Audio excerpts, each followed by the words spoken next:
I never thought I'd wake up in a hospital bed with a judge standing over me holding my sister's purse in one hand and my missing epilepsy medication in the other. 3 months earlier, when Madison first started taking my pills, our parents called me selfish for not sharing. They said I was using my condition to get attention.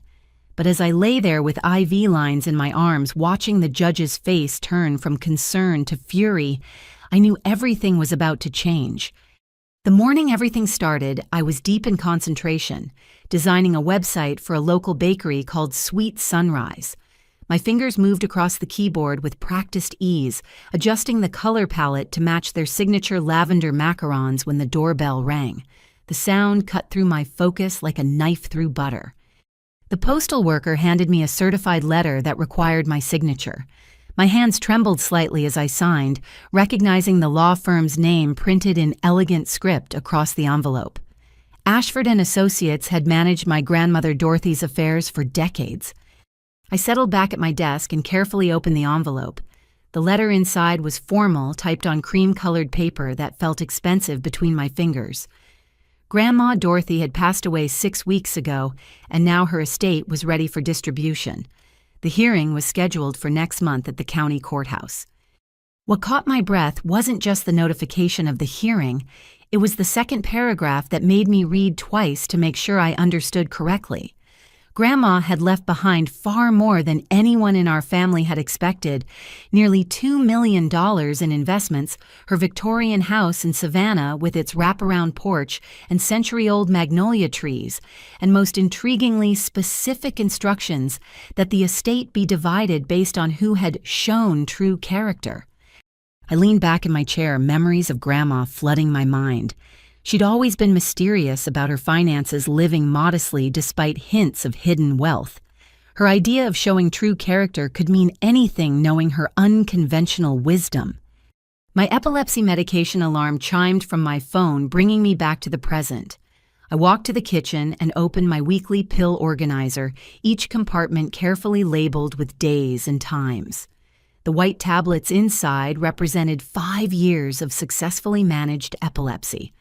Working from home as a freelance graphic designer had given me the flexibility to accommodate my condition without the stress of commuting or rigid office hours. I'd just swallowed my noon dose when my phone buzzed. Madison's name flashed on the screen. My younger sister rarely called unless she needed something. "Did you get the letter?" Her voice was breathless, excited in a way that immediately put me on edge. "Just opened it," I replied, returning to my computer. "I'm coming over. We need to talk strategy." Before I could protest, she'd hung up. Madison's definition of strategy usually involved her getting the maximum benefit from any situation. Her third business venture, a boutique fitness studio, had collapsed just 2 months ago, leaving her in significant debt. I suspected the timing of Grandma's estate hearing seemed like divine intervention to her.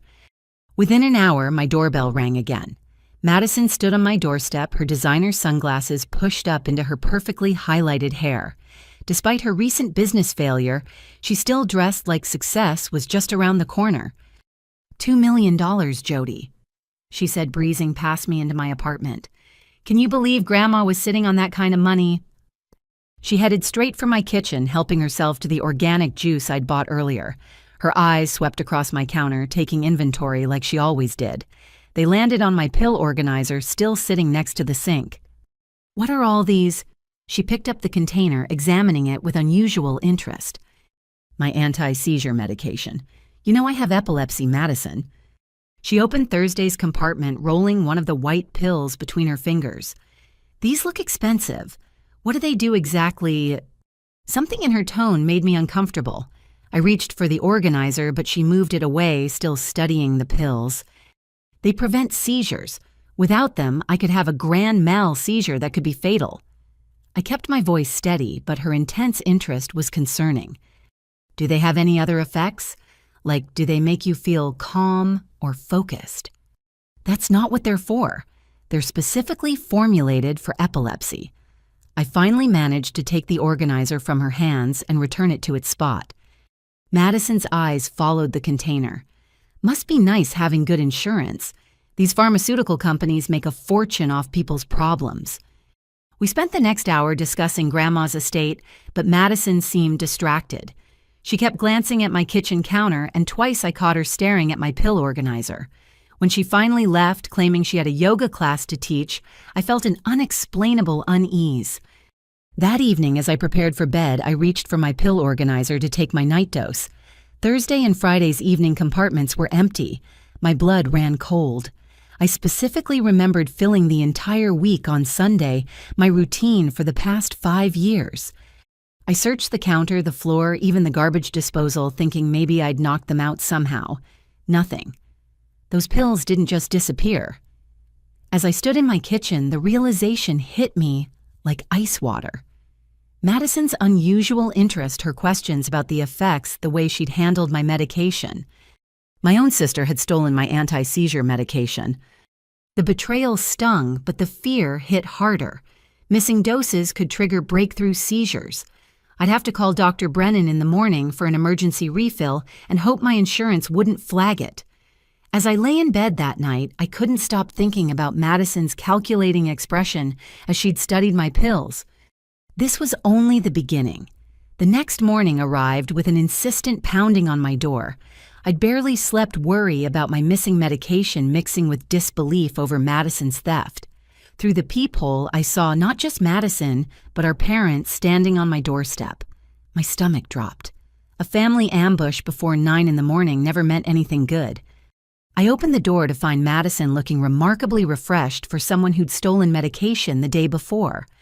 Mom stood beside her, arms crossed in that familiar stance that meant she'd already chosen a side. Dad lingered behind them, checking his phone but clearly present for whatever intervention they'd planned. "We need to talk," Mom announced, pushing past me into my living room.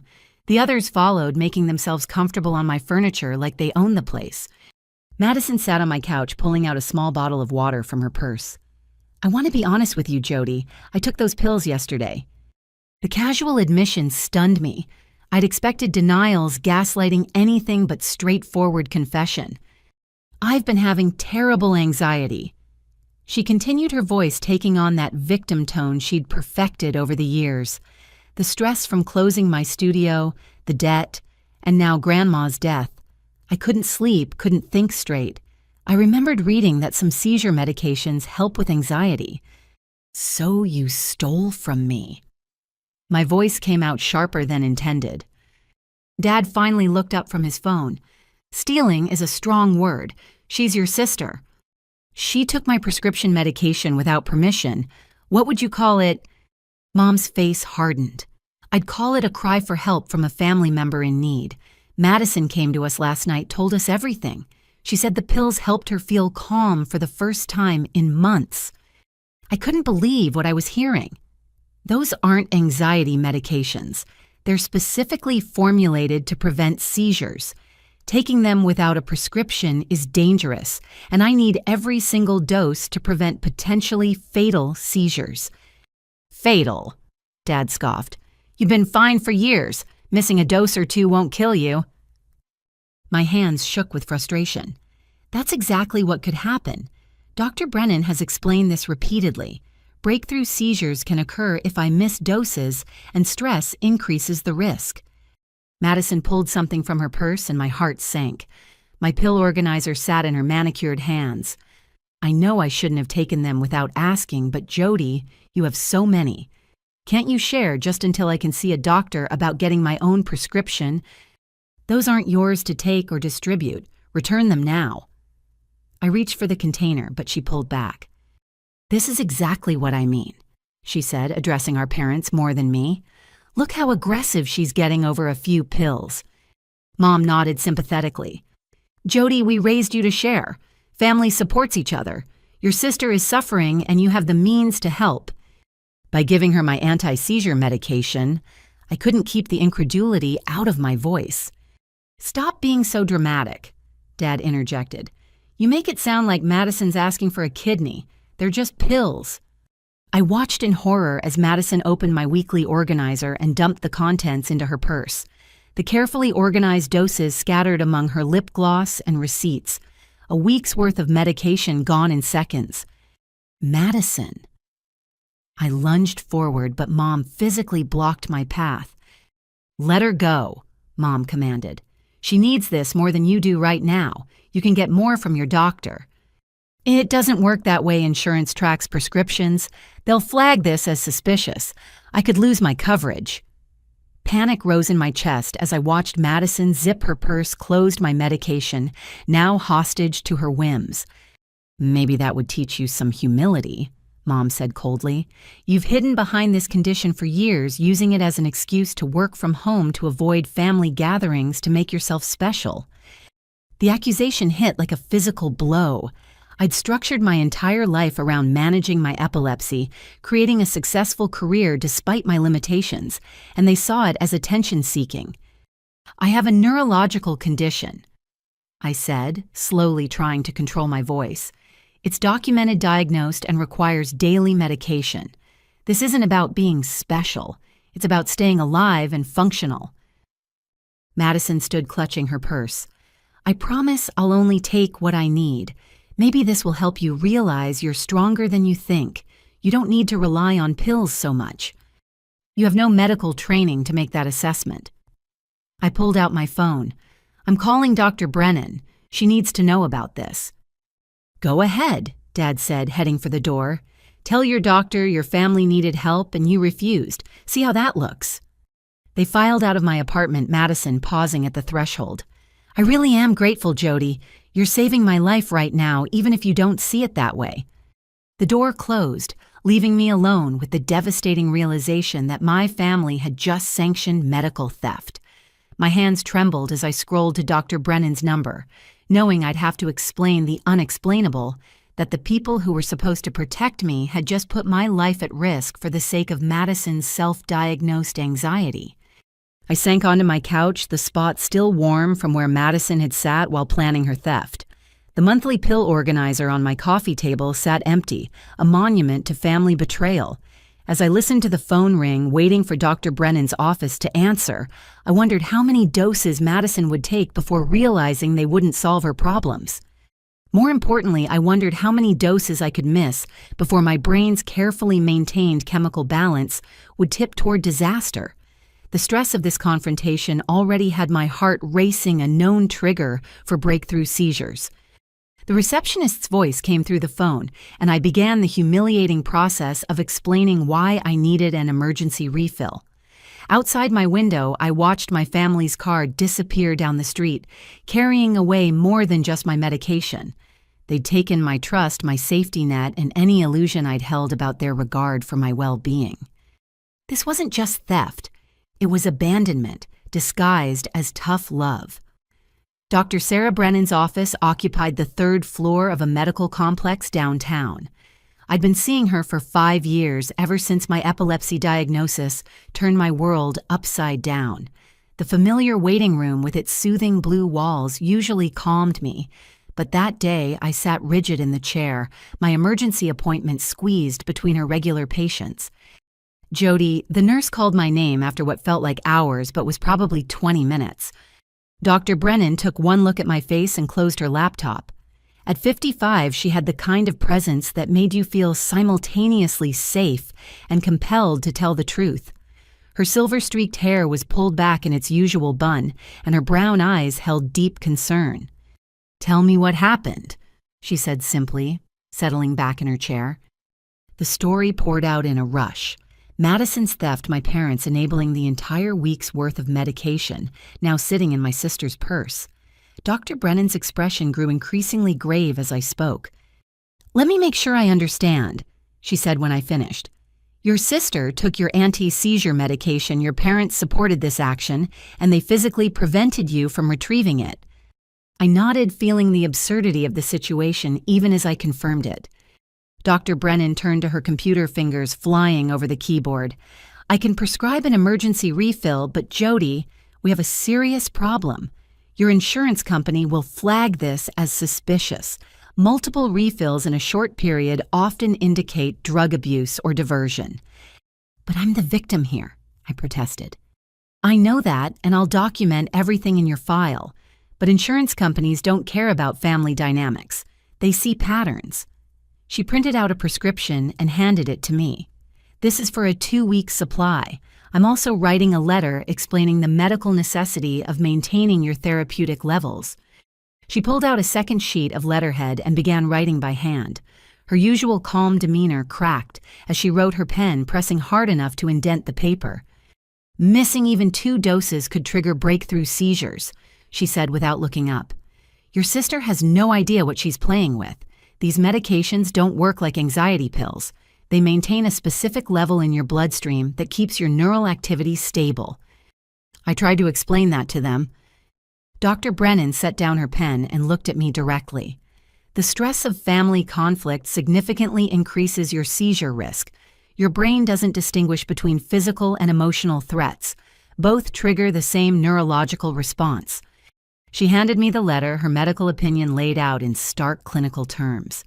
"I'm going to be very direct with you. You need to file a police report." My stomach clenched.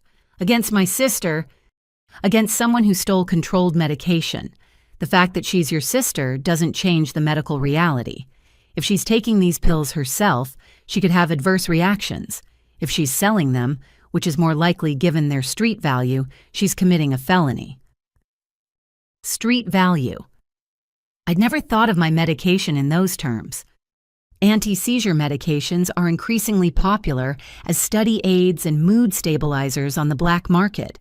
A month's supply can sell for hundreds of dollars. Dr. Brennan's expression was grim. "Your sister asked about the calming effects, right?" That wasn't casual curiosity. The implications made me feel sick. Madison hadn't just stolen from me. She might be planning to profit from my medical condition. "What do I do now?" I asked, clutching the prescription and letter. "First, get this filled immediately. Take the letter with you in case the pharmacist questions it. Second, secure your medication. Get a safe lockbox something." She paused, choosing her words carefully. "Third, consider your living situation. If your family has access to your home and doesn't respect your medical needs, you're not safe." "They're my family," I said weakly. "Family doesn't steal life-sustaining medication." Her voice was gentle but firm. "I've been treating you for 5 years, Jody. Your epilepsy is well controlled because you're diligent about your medication. Don't let anyone convince you otherwise." She turned back to her computer. "I'm noting in your file that your medication was stolen by a family member and that you're at increased risk for breakthrough seizures due to medication disruption and emotional stress. This creates a legal record if you need it later. If I need it for what? If you have a seizure because of missed doses, if your insurance drops you, if your sister gets arrested for selling your pills."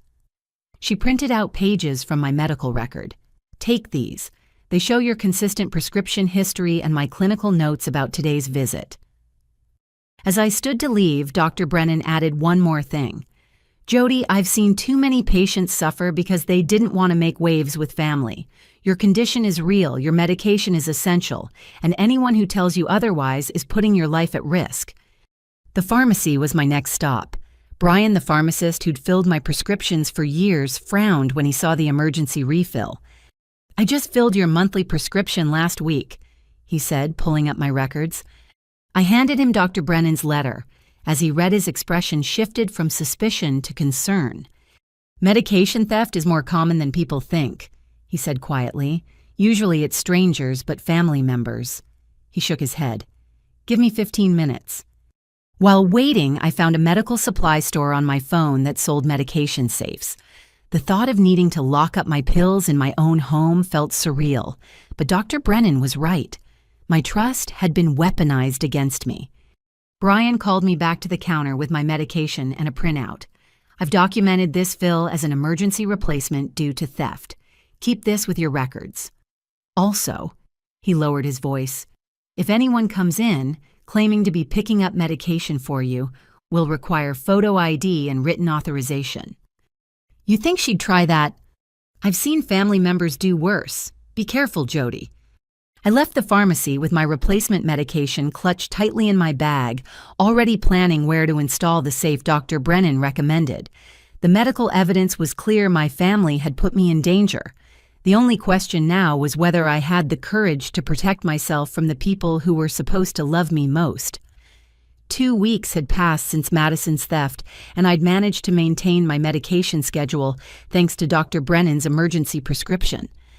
The small safe bolted inside my bedroom closet held my main supply, while a locked container in my purse carried 3 days' worth. It felt like preparing for war in my own life. Mom's invitation to Sunday dinner came via text, casual, as if nothing had happened. "Family dinner at 6. Don't be late." No apology, no acknowledgement of the chaos they'd caused. Part of me wanted to refuse, but Grandma's estate hearing loomed just 2 weeks away. I needed to know what Madison was planning. I arrived at my childhood home to find several cars in the driveway. Through the window, I could see Madison holding court in the living room, gesturing animatedly to our aunts and uncles. My stomach tightened. A larger audience meant a bigger performance. The familiar smell of Mom's pot roast hit me as I entered, but the comfort food couldn't mask the tension. Madison spotted me, immediately waving me over with enthusiasm that felt rehearsed. "Jody, come see what I bought." She gestured to a designer handbag that probably cost more than my monthly rent. "Isn't it gorgeous?" Our Aunt Patricia admired the bag while I tried to process this display. Madison had claimed crushing debt and anxiety just 2 weeks ago, yet here she was with luxury goods. "Business must be improving," I said carefully. Madison laughed, a bright sound that didn't reach her eyes. "Oh, I've found some new income streams. Sometimes crisis creates opportunity, you know." Uncle Robert, ever the businessman, perked up. "What kind of opportunities?" "Let's just say I've discovered some products that really help people focus. Students especially love them during finals season." Madison's smile was sharp as she glanced at me. "It's all about meeting market demand." My blood turned to ice. She wasn't even trying to hide it. "Madison," I said quietly, "we need to talk." "After dinner," she said breezily, turning back to our relatives. "I was just telling everyone about my new venture. Supplements and study aids are such a growing market." I watched her work the room, charming our family with talk of entrepreneurship and recovery from failure.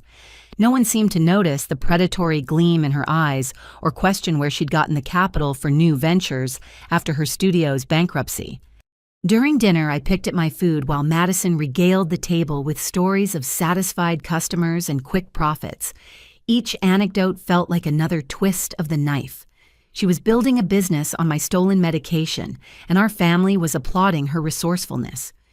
"Some of these study aids are amazing," she said, cutting into her roast. "They help with focus, reduce anxiety, and some people say they even help with creative thinking." "Sounds too good to be true," Aunt Patricia commented. "Oh, they're pharmaceutical grade," Madison assured her. "Not some sketchy internet pills.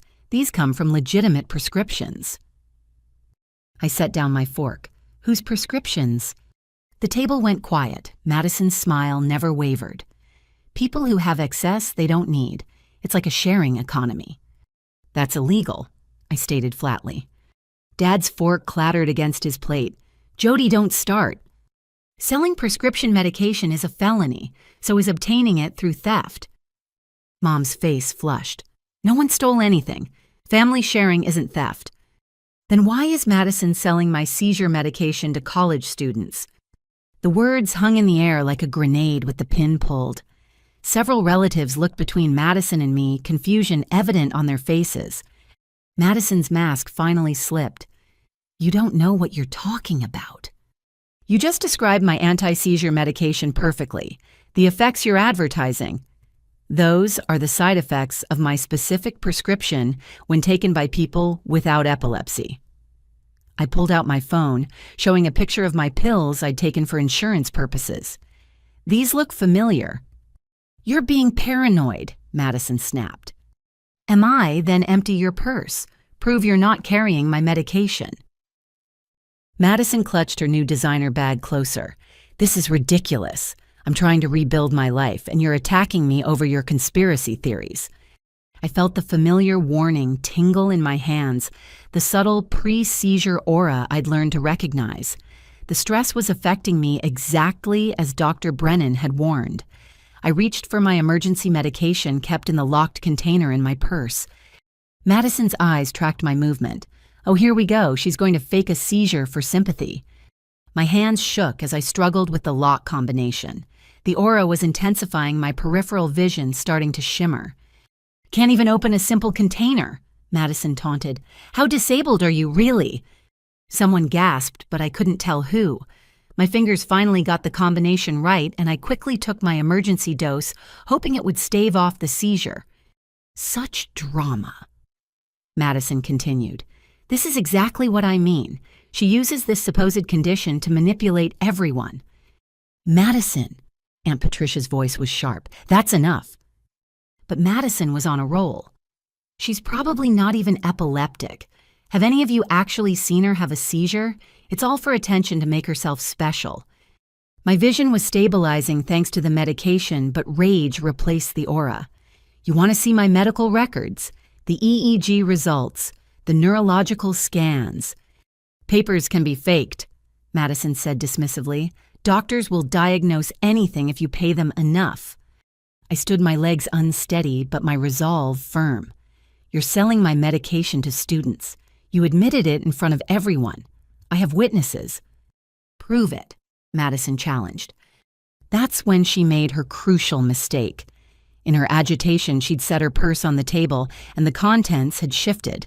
Through the open top, several pill bottles were visible. Even from across the table, I could see prescription labels. Uncle Robert saw them too. Madison, those prescriptions. None of them have your name. The room exploded. Madison tried to close her purse, but Aunt Patricia was already reaching for it. Pills scattered across the tablecloth bottles, rolling onto the floor. My medication mixed with others, all bearing different names. I can explain. Madison started, but even our parents looked shaken. I bent to pick up one bottle, my name clearly visible on the label. This is dated last week, my emergency refill. You must have planted that, Madison's voice was shrill. In the purse you've been carrying all evening. Uncle Robert's tone was incredulous.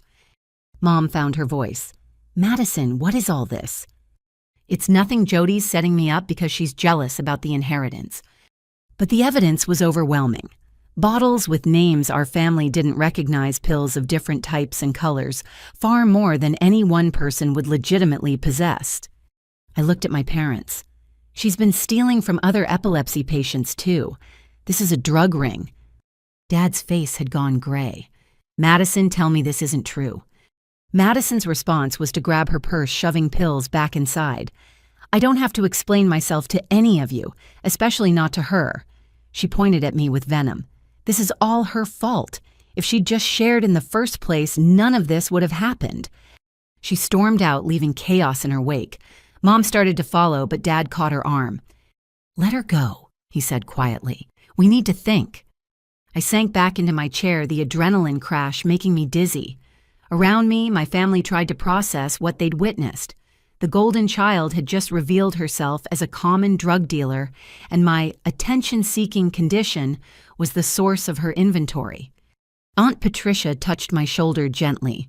Jody, I'm so sorry. We should have listened.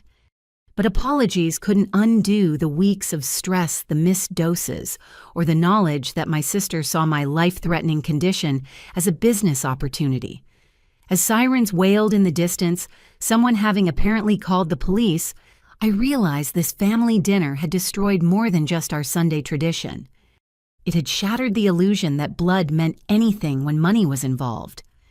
3 days after the disastrous family dinner, I sat in my home office staring at a letter that made my hands shake.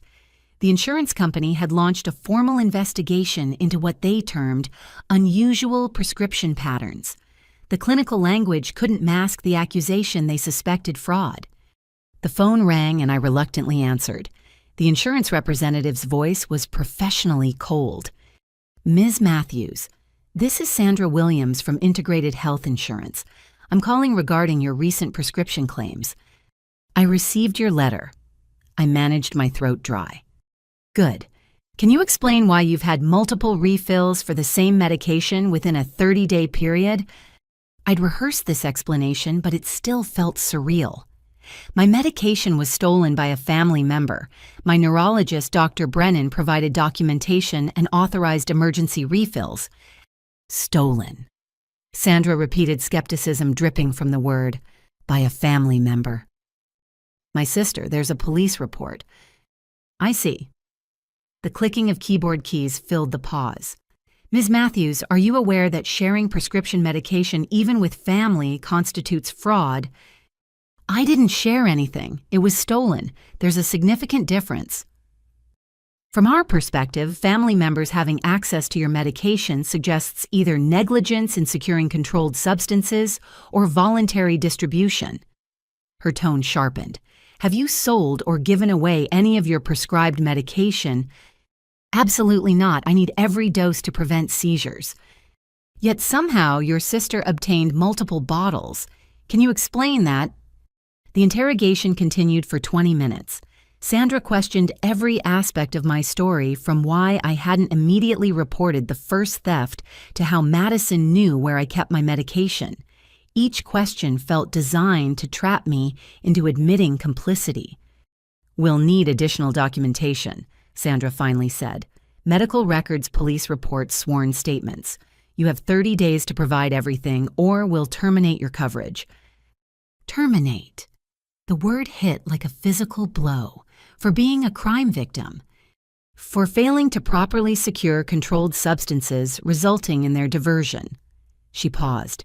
I should also inform you that any future prescriptions will require prior authorization and may be limited to 7-day supplies. After she hung up, I stared at my phone in disbelief. Without insurance, my medication would cost over $3,000 monthly. My freelance income was good, but not that good. I immediately called Jennifer Walsh, an attorney I'd found who specialized in healthcare advocacy. She'd agreed to a consultation after hearing the basics of my situation. Jennifer's office was downtown, sandwiched between a coffee shop and a tax preparation service. Despite the modest location, her credentials were impressive, 15 years fighting insurance companies and winning. They're trying to drop you to avoid liability, Jennifer said after reviewing my documents. She was in her 40s with sharp eyes that missed nothing. If you have a seizure due to medication theft they failed to prevent after being notified they could face a lawsuit, it's easier to claim you're the problem. But I have documentation proving the theft. Which is why we're going to bury them in paperwork. She pulled out a legal pad and began writing. First, cease and desist letters to your sister and parents. We need to establish a legal record that they've been formally warned against interfering with your medical treatment. Letters to my parents. The family divide was becoming a legal chasm. They physically prevented you from retrieving stolen medication. That's assault in the context of medical endangerment. Jennifer's pen moved rapidly across the page. Second, we demand the insurance company preserve all records related to your case. Third, we file a complaint with the State Insurance Commission. Will any of this work? Insurance companies count on people being too sick or scared to fight back. We're going to make it more expensive for them to drop you than to continue coverage. She looked up from her notes. But Jody, this is going to get ugly. Your family won't appreciate legal action. That evening, I attended a support group meeting for epilepsy patients. I'd resisted joining for years, but Dr. Brennan had insisted I needed community support. The meeting was in a church basement, a circle of chairs and cautious faces. I'm Jody, I said when my turn came. I've had epilepsy for 5 years, and my sister has been stealing my medication to sell. The group's reaction was immediate and visceral. Several people nodded knowingly, and a woman named Carol spoke up. My son did the same thing, started with just a few pills, then entire bottles. I had to get a restraining order. Stories poured out. Family members who saw seizure medication as recreational drugs, insurance companies that punished victims, the impossible choice between family loyalty and medical safety. I wasn't alone in this nightmare. After the meeting, a man named David approached me. He was a paralegal who'd lost his job after missing doses led to a public seizure. Document everything, he advised. Every text, every conversation, every missing pill. The insurance company will try to paint you as an unreliable narrator. Hard evidence is your only defense. The cease and desist letters were delivered 2 days later. The first call came from Mom within an hour. "How dare you threaten us with legal action?" Her voice was shrill. "We're your parents." "Parents who enabled medication theft," I replied, following Jennifer's script. "This is a formal notice to stop interfering with my medical treatment." Interfering? We were trying to help Madison. By stealing my anti-seizure medication. "Mom, she's selling it to college students. This is a crime." "She's your sister. Family doesn't involve lawyers." Family doesn't steal life-saving medication either, yet here we are. Dad called next, his approach different but equally manipulative. "Jody, sweetheart, this has gotten out of hand. Drop the lawyer and we'll make sure Madison returns your pills." It's too late for that. The insurance company is investigating. The police are involved. Madison crossed a line that can't be uncrossed. "You're destroying our family over pills." His voice turned cold. "Is that what Grandma would want for us to be fighting like this, right before her estate distribution?" There it was, the real concern. Not my health, not Madison's criminal behavior, but the money. Grandma wanted character to determine inheritance, I reminded him. I think stealing medication and endangering lives shows plenty of character, just not the kind she'd reward. "You always were too sensitive," he said before hanging up. Jennifer called that evening with an update. "Your insurance company just received our response. 50 pages of documentation, including sworn affidavits from other victims of prescription theft in your family's area." Other victims. Remember when you mentioned Madison had other pills with different names? We tracked down 3 of them. All epilepsy patients, all reporting thefts in the past 2 months. Your sister has been running a sophisticated operation. The weight of Madison's betrayal pressed down on me. This wasn't opportunistic theft from a desperate sister. This was calculated predation on vulnerable people. What happens now? We wait. Either the insurance backs down or we file a formal complaint that triggers a state investigation. Either way, you maintain your coverage while this plays out. Jennifer paused. "But Jody, you need to prepare for escalation. People like Madison don't stop when confronted. They get more creative." That night, I took my medication from the safe, counting each pill twice. 4 weeks until Grandma's estate hearing. 4 weeks of insurance battles, family warfare, and the constant fear that Madison would find another way to access my medication. I thought about the support group, about Carol's restraining order against her son, about David losing his job after a seizure. We were all casualties of a system that treated our medication like optional supplements rather than life-sustaining necessities. The irony wasn't lost on me. Madison claimed she needed my pills for anxiety, but she'd created more anxiety in my life than I'd experienced since my diagnosis. The real sickness wasn't in my neural pathways, but in the family dynamics that prioritized one person's wants over another's needs. As I locked the safe and set my medication alarm for the morning, I wondered if Grandma had somehow foreseen this. Her stipulation about character suddenly seemed less like elderly eccentricity and more like protective wisdom. Tomorrow would bring more battles with insurance, more family drama, more uncertainty. But tonight, I had my medication good legal counsel and the growing realization that sometimes the most dangerous predators share your DNA. The call from Thomas Ashford came on a Tuesday morning while I was reviewing insurance documents with growing despair. His voice was cultured, careful, the sound of old Southern money and older secrets. "Ms. Matthews, I'm calling regarding your grandmother Dorothy's estate. Would you be available for a private meeting this afternoon?" "Private?" I echoed, saving my work. "Is that typical?" "Your grandmother left specific instructions for individual meetings with certain beneficiaries. You're one of them." 3 hours later, I sat in Ashford's office, a space that breathed tradition. Law books lined walnut shelves and oil paintings of stern-faced judges watched from the walls. Ashford himself looked like he'd stepped from another era, silver-haired and impeccably dressed. "Your grandmother was a remarkable woman." He began pouring tea from a china service. Also remarkably observant, she kept detailed records about family members. He pulled out a manila folder thick with papers. Before we discuss the estate, I need to share something regarding your sister, Madison. My stomach tightened. What about her? Dorothy hired a private investigator 3 years ago. She'd noticed certain patterns in Madison's behavior. He adjusted his glasses, consulting the file. Were you aware Madison was arrested twice during college for prescription fraud? The room seemed to tilt. What? Once for forging prescriptions, once for stealing medication from her roommate. Both times your parents intervened, hired lawyers, and had the records sealed. They never said anything. My voice sounded distant to my own ears. They went to considerable lengths to hide it, but your grandmother had resources. He showed me photocopied arrest records, case numbers, even bank statements showing large withdrawals marked Madison legal fees. She knew Madison was stealing medication and said nothing. She was gathering evidence. Your grandmother believed in giving people chances to change, but also in protecting those who might be harmed. He turned to another section of the file. She documented Madison's patterns, befriending people with chronic conditions, gaining access to their medications, then moving on when discovered. There were others before me.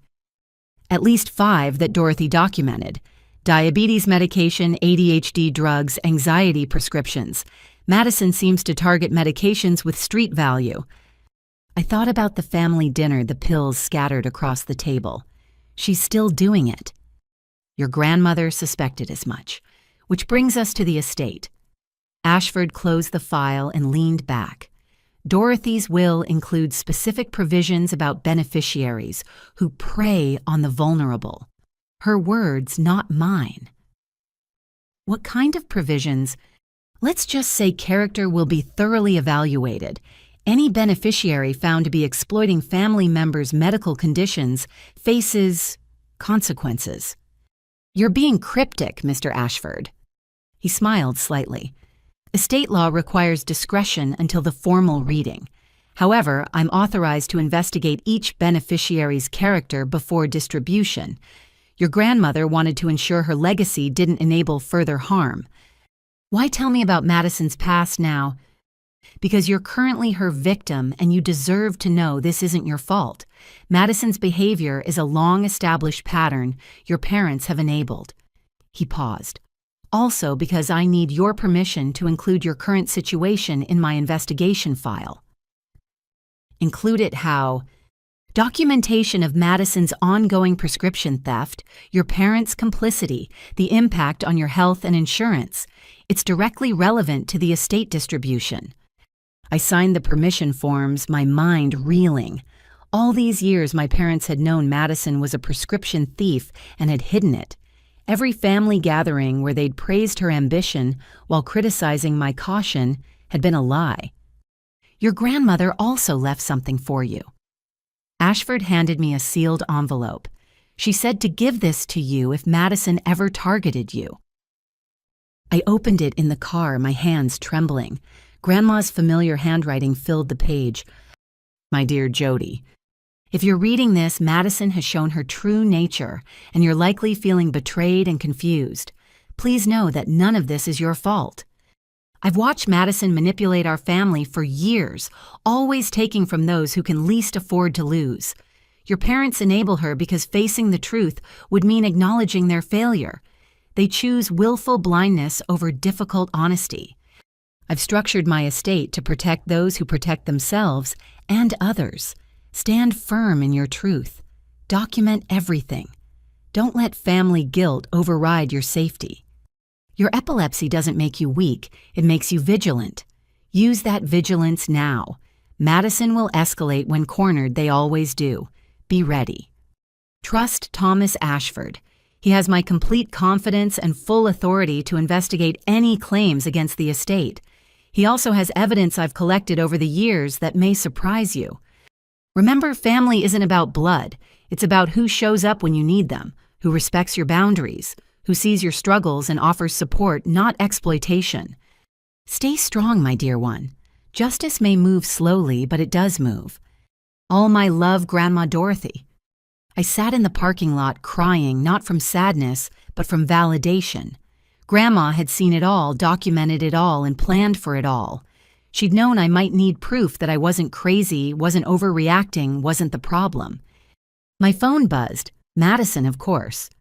Just heard you met with Ashford. What did he tell you? I didn't respond. Jody, we need to coordinate our stories for the hearing, as a family. Still nothing from me. Fine, be that way. But remember, I know things about you too, like how you conveniently developed epilepsy right when you needed to work from home. I screenshot the message, adding it to my growing evidence file. Madison was getting desperate, throwing wild accusations to see what might stick. Another text. Mom says you've hired a lawyer, really, over a few pills. Then, you're going to lose your insurance anyway. Might as well share the meds while you have them. Each message was more incriminating than the last. Madison couldn't help herself. When cornered, she revealed her true nature in writing. I forwarded everything to Jennifer Walsh and wrote a message to Mr. Ashford. Please add these to the investigation file. Madison is escalating. That night, I reread Grandma's letter until I'd memorized every word.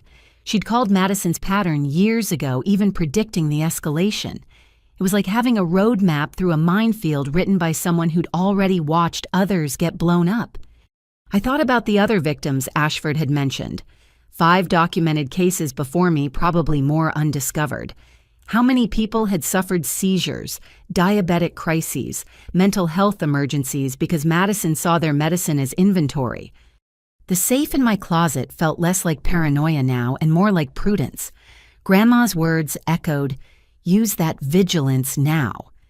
I pulled out a notebook and began writing my own documentation. Every incident, every threat, every stolen pill. If character was the measure for inheritance, I'd make sure the truth about everyone's character was crystal clear. Madison might have our parents' protection, but I had something better, a grandmother who'd seen the truth and prepared for war. The estate hearing was still 3 weeks away, but the real battle had already begun. Mr. Ashford had been right about one thing: Grandma Dorothy was remarkable. Even from beyond the grave, she was still protecting the vulnerable from the predators, even when those predators were her own grandchildren. The pharmacy on 5th Street had become my second home over the years. The familiar fluorescent lights and medicinal smell usually comforted me, but 3 days before the estate hearing, something felt wrong the moment I walked in. Brian, the head pharmacist, caught my eye immediately. His usual friendly demeanor was replaced with grim professionalism as he motioned me to the consultation window. "Jody, we need to talk privately." His voice was low, urgent. My stomach dropped as I followed him to the small consultation room. He closed the door and pulled up security footage on his computer. "This happened 2 hours ago." He pressed play. The black and white footage showed a woman at the prescription counter.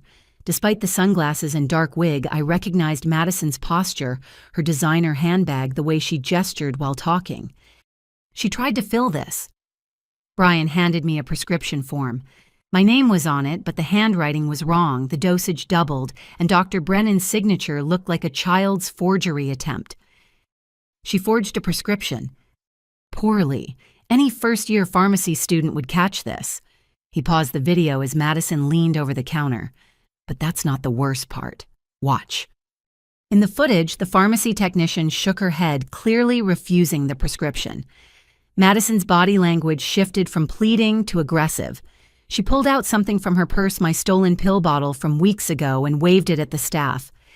She claimed to be picking up for you, said she had proof she'd done it before.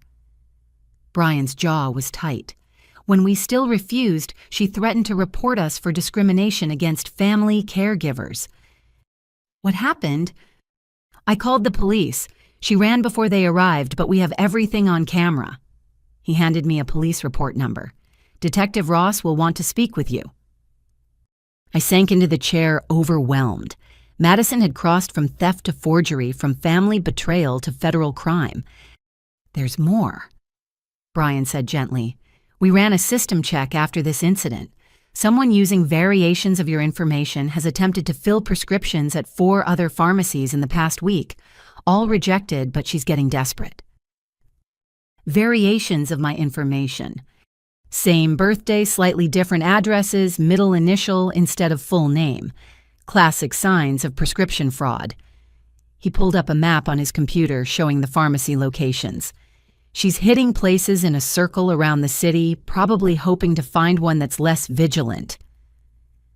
This could destroy my ability to get medication anywhere, which is why I've already contacted your insurance company with a fraud alert. It protects you, but also means extra verification for every fill going forward. His expression was sympathetic. I'm sorry, Jody. I know this isn't your fault. I left with copies of everything: the forged prescription, the security footage, stills, the police report. My phone rang as I reached my car. Detective Amanda Ross wanted to meet immediately. The police station's interview room was sterile, institutional. Detective Ross was younger than I'd expected, maybe mid-30s, with keen eyes that missed nothing. Ms. Matthews, what your sister is doing has expanded beyond simple theft. She spread out files on the table. We've connected her to a prescription fraud ring targeting people with chronic conditions. A ring. She's not working alone anymore. We've identified at least 3 others, all people she met through online support groups she infiltrated. Detective Ross showed me screenshots from Facebook groups for epilepsy, diabetes, and chronic pain. Madison's fake profiles were sophisticated, complete with borrowed medical stories and sympathy-seeking posts. She befriended vulnerable people online, learned their medication schedules, then arranged meetings or home visits to steal pills. The detective's voice was clinical, but I could see anger in her eyes. 2 victims have been hospitalized after missing critical doses. Maria and James, I said, remembering the names from Mr. Ashford's investigation. You know about them. I explained about Grandma's investigation, the documented pattern going back years. Detective Ross took notes rapidly. This establishes a clear pattern of behavior. With the attempted forgery today, we have enough for an arrest warrant. She looked up from her notepad. But I need to warn you, people like Madison often escalate dramatically when facing arrest. Do you have somewhere safe to stay? My apartment has good security. That may not be enough. She knows where you live, your routines, your vulnerabilities. The detective pulled out a card. This is our victim services coordinator. Please consider a temporary relocation until we have her in custody. I drove home in a daze, the full weight of the situation crushing down. Madison wasn't just a selfish sister anymore. She was a calculated predator running a criminal enterprise. My phone had been silent during the police interview. Now it exploded with messages. 17 missed calls from Mom, 12 from Dad, and text after text from unknown numbers. You've ruined everything. Mom, the police came to our house. Dad, this is what happens when you don't share. Unknown, drop the charges or else. Unknown, you think you're safe in that apartment. Unknown. The last one made my blood freeze. I immediately called Detective Ross, who advised me to pack essentials and leave immediately. I threw together a bag, medication, legal documents, laptop, changes of clothes. As I was grabbing my safe from the closet, I heard something that made me stop breathing. A key in my front door lock. Only 3 people had keys: me, the building manager, and Madison, who I'd given 1 year ago for emergencies, and never thought to get back. The door opened slowly. I could hear whispers Madison wasn't alone. Check the bedroom first, her voice commanded. She keeps the safe in the closet. I slipped out the back door of my bedroom onto the fire escape, clutching my bag and safe. As I climbed down, I could hear them ransacking my apartment. Madison's fury when she realized I was gone echoed off the buildings. From my car, I watched 3 figures flee my building. Madison and 2 people I didn't recognize, all carrying bags, probably filled with whatever they could steal. I called Detective Ross first, then building security. Within 20 minutes, police cars surrounded my building. But Madison was already gone, vanished into the city with her accomplices. We'll find her, Detective Ross assured me as crime scene techs processed my apartment. She's getting sloppy desperate. That's when they make mistakes. That night, from a hotel room paid for by victim services, I sat on an unfamiliar bed, holding my safe like a lifeline. 3 days until the estate hearing. 3 days of hiding from my own sister who'd transformed from family disappointment to actual danger. Brian texted me from the pharmacy. "Stay safe. Your medication will be ready whenever you need it. We've flagged your profile for maximum security." The kindness of strangers had become more reliable than family. As I triple-checked the hotel room locks and set up my medications for the morning, I thought about Grandma's letter. She'd warned me Madison would escalate when cornered. She just hadn't mentioned it might cost me my home, my security, and any remaining faith in family bonds. The little girl who'd once shared my toys had become a woman who'd violate my home to steal my life-saving medication. Tomorrow would bring new battles, but tonight I was safe, medicated, and most importantly, aware. Madison had shown her true face not just to me, but to law enforcement. The predator had finally become the prey. The call from Dad came at 7 in the evening one night before the estate hearing. His voice carried that false warmth that always preceded family manipulation. "Jody, we're having a family meeting at the house. It's important you come." "After Madison broke into my apartment, I don't think so." "She's not here," he said quickly. "This is about helping you. Please just give us an hour." Every instinct screamed danger, but curiosity won. If they were planning something for tomorrow's hearing, I needed to know. I agreed, but took precautions Jennifer Walsh on speed dial location, sharing with Detective Ross and a voice recorder in my pocket. The house was lit up like Christmas cars lining the street. Through the window, I counted at least 15 family members. My stomach turned. This wasn't a meeting. It was an ambush. Uncle Robert opened the door, his expression uncomfortable. "Jody, come in. Everyone's waiting." The living room had been arranged like an intervention. Chairs in a circle, tissues strategically placed, and my extended family wearing matching expressions of concern. Madison sat in the center, a performance of tears and trembling hands. "Sit," Mom commanded, pointing to a chair directly across from Madison. I remained standing. "What is this?" Aunt Patricia spoke first, clearly designated as the voice of reason. "Jody, we're here because we love you and we're concerned about your addiction." "My what?" "Your dependence on seizure medication," she continued. "Madison's told us everything. How you've been taking more than prescribed, how you got violent when she tried to help." The room nodded in synchronized sympathy.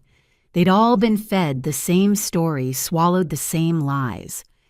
"I have epilepsy," I said slowly. "The medication isn't optional. Lots of people claim medical needs to justify addiction," said Cousin Mark, who'd apparently become an expert since I'd seen him last Christmas. "It's actually very common." "Madison only took your pills to protect you from yourself," Mom added. "She's been so worried." Madison dabbed her eyes with a tissue. "I just wanted to help. When I saw how many pills she was taking, I knew something was wrong." The correct dosage prescribed by my neurologist. "Doctors overprescribe all the time," Uncle Ted chimed in. "Pharmaceutical companies push these drugs for profit." I looked around the room, seeing strangers wearing familiar faces. They'd gathered not to support me, but to break me down to rewrite reality until I was the problem. "Show them the police report," I said. "The forged prescriptions, the security footage." "More evidence of your desperation," Madison said softly. "You've involved the police, lawyers, even poor Mr. Ashford, all because your family tried to help. By stealing my medication, by breaking into my apartment." "I have a key," Madison reminded everyone. "That's not breaking in. I was checking on my sister who's been acting erratically." Dad stood moving to the center of the circle. "Jody, we've arranged for you to enter a treatment facility. 30 days to get clean to see that you don't really need all these pills." "The facility is very nice," Aunt Patricia added. "They specialize in prescription dependency." My hands were shaking now, not from seizures, but from rage. "You want to send me to rehab for taking prescribed anti-seizure medication?" "We want to help you get well," Mom said. "Madison's already agreed to manage your medications during treatment to ensure you're not tempted." There it was, the real plan. Lock me away, give Madison legal control over my prescriptions, and probably my vote for the estate hearing. No, I said simply. This isn't a request. Dad's voice hardened. We've already spoken to a judge about temporary guardianship. Your erratic behavior, the paranoid accusations, the hostility toward family, it all supports our petition. What judge would... I stopped remembering. Uncle Robert's golf buddy was a family court judge, of course. Madison leaned forward, victory gleaming in her eyes. I know this is hard, but I'll take good care of your medications while you're getting help. I promise to give you exactly what you need. To sell, you mean? There she goes again. Mom threw up her hands. These delusions about Madison selling pills. Do you hear how crazy that sounds? Then let's call Detective Ross. Let her explain the prescription fraud ring Madison's running. More paranoia, someone muttered. I pulled out my phone, but Dad snatched it away. No phones during intervention. It's a distraction from healing. Give me my phone. When you agree to get help. The circle tightened, family members standing, moving closer. The message was clear: agree or be forced. You can't hold me here, I said, backing toward the door. Uncle Ted blocked my path. Actually, if we believe you're a danger to yourself, we can. Taking prescribed medication makes me dangerous. Addiction makes people unpredictable. Madison said, standing now too. I should know. I've been dealing with your mood swings for weeks. She reached into her pocket and pulled out a pill bottle. My medication, the stolen ones from weeks ago. She shook them like a rattle. These have been controlling your life, but we're going to free you. That's when she made her critical mistake. In her performance, she'd pulled out multiple bottles, laying them on the coffee table like evidence. Look how many she hoards, Madison said dramatically. But Cousin Beth, the nurse who defended me at dinner, leaned forward. Madison, these prescriptions all have different names. The room paused. Beth picked up a bottle. This one says Maria Gonzalez. This one says James Chen. She looked up, realization dawning. These aren't Jody's pills. Those are... I was holding them for friends, Madison stammered. Multiple friends gave you their prescription medications. Beth's nursing instincts had kicked in. That's illegal and dangerous. You don't understand, Madison started, but Beth was already examining the bottles. These are all seizure medications, diabetes drugs, controlled substances. Madison, where did you get these? The carefully orchestrated intervention began to crack. Family members looked at the pile of bottles, then at Madison, then at me. She's been stealing from other patients, I said quietly. There's a police investigation, multiple victims. Lies, Madison shouted, but her mask was slipping. Call Detective Ross, I challenged. Ask her about the prescription fraud ring, about the forged prescriptions, about the other victims in the hospital. Madison lunged for the bottles, trying to sweep them back into her bag, but Beth held firm. Other family members were pulling out phones, Googling, finding the news stories about prescription theft rings, targeting chronic patients. Is this true? Aunt Patricia asked, her intervention voice wavering. Madison's answer was to bolt for the door, or try to. Uncle Robert, the one who'd let me in now, blocked her exit. I think we all need to calm down, he said, but he wasn't looking at me anymore. Mom found her voice. Madison, explain this now. Instead of explaining, Madison turned on me with pure venom. This is all your fault. If you'd just shared, none of this would have happened. You've always been selfish, using your fake illness to get attention, to seem special. Fake illness. Beth's voice was ice. Epilepsy isn't fake. It's a serious neurological condition. She's exaggerating. She probably doesn't even need those pills. Then why steal them? Uncle Ted asked, the logic finally penetrating. If they don't do anything, why take them? Madison had no answer.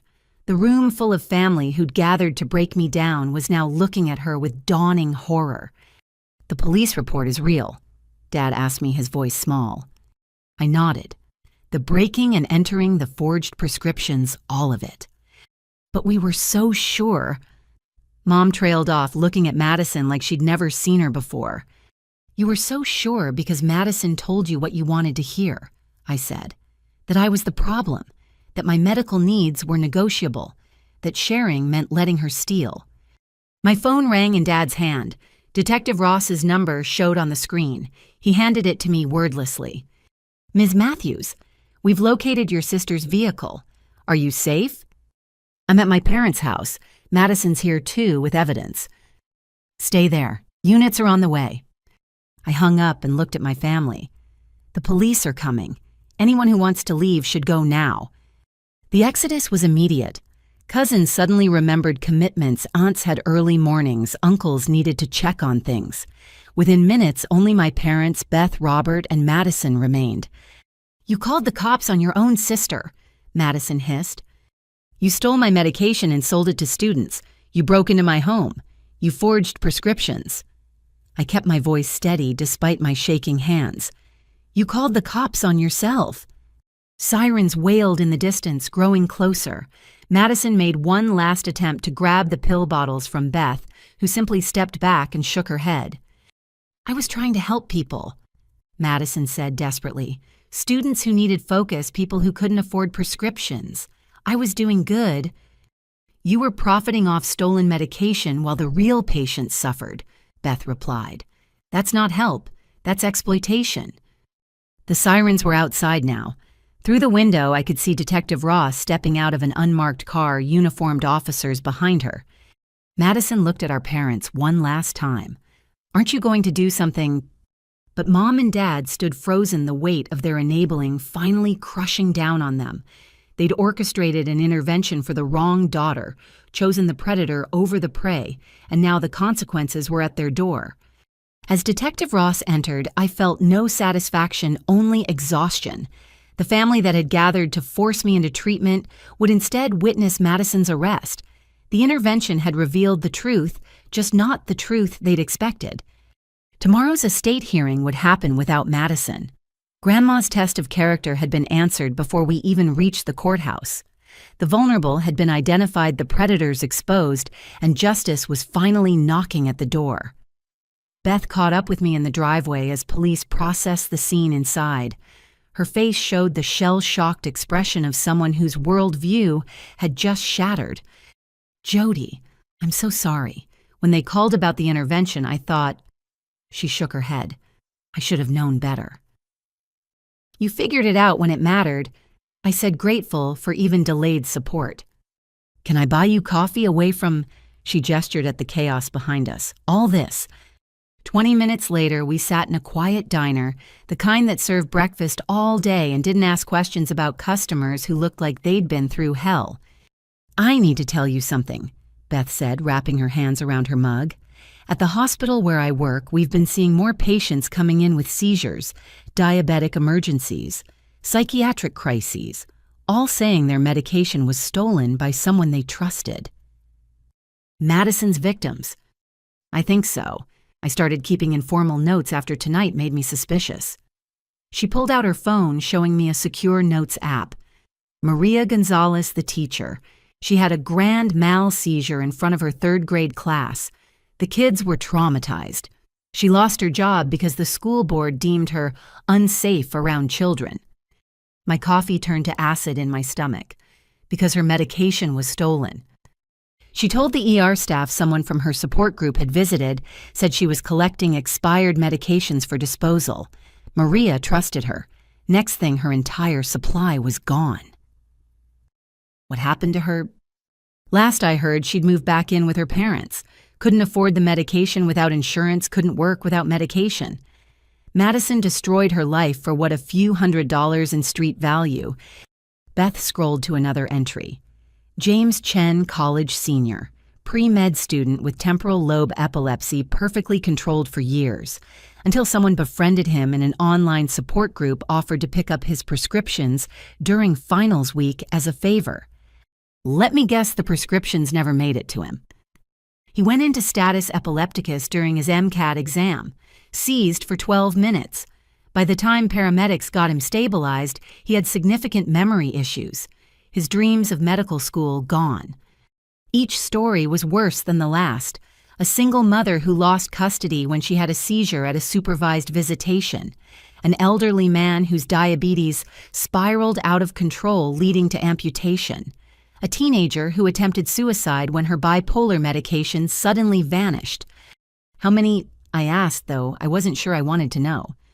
At least 12 that I can confirm from our hospital alone. Who knows how many others went to different ERs or suffered in silence. My phone buzzed. Detective Ross. Your sister is in custody. Can you come to the station tomorrow morning? The other victims want to meet you. I showed Beth the message. She immediately offered to come with me. That night, I couldn't sleep. Every time I closed my eyes, I saw Maria's third graders watching their teacher convulse. James missing his dreams by minutes. Lives destroyed for Madison's profit margins. The next morning, the police station's community room held 9 people besides Beth and me. Different ages, races, backgrounds, but all wearing the same expression of exhausted vindication. Maria spoke first. Her voice was soft but steady. When I reported the theft, everyone said I must have misplaced my pills, that I was being careless. Even my principal suggested I was making excuses for poor medication management. Same here, said James. The university disciplinary board accused me of selling my pills to other students, said the seizure was karma. My own parents believed them over me. One by one, they shared their stories. The gaslighting from authorities, the victim blaming from family, the spiral of lost jobs, relationships, and hope, all because Madison had seen their vulnerabilities as opportunities. She was so convincing, said an older woman named Ruth. Talked about her own struggles with chronic illness, how she understood the burden. I thought I'd found a friend. The fake profiles were sophisticated, Detective Ross confirmed. She spent months building trust in online communities before identifying targets, always chose people who were isolated or struggling, less likely to have strong support systems. Predator's instinct, someone muttered. What's happening with the case? Maria asked. With Jody's evidence and all of your testimonies, we have enough for federal charges. Prescription fraud across state lines, organized crime, aggravated assault for the medical emergencies caused. Detective Ross looked at each of us. She's looking at 15 to 20 years minimum. The room was quiet processing this. Justice, but at such a cost. There's something else, I said, pulling out the letter from Grandma Dorothy. My grandmother knew about Madison's history. She documented victims going back years. I read parts of the letter aloud. Several people cried hearing validation from someone they'd never met. Your grandmother sounds like she understood, Ruth said. Sometimes family sees clearly what others refuse to acknowledge. We spent the next 2 hours sharing resources, exchanging contact information, building the support network Madison had pretended to offer. Beth distributed information about prescription assistance programs and legitimate support groups with verification processes. As the meeting ended, Maria approached me.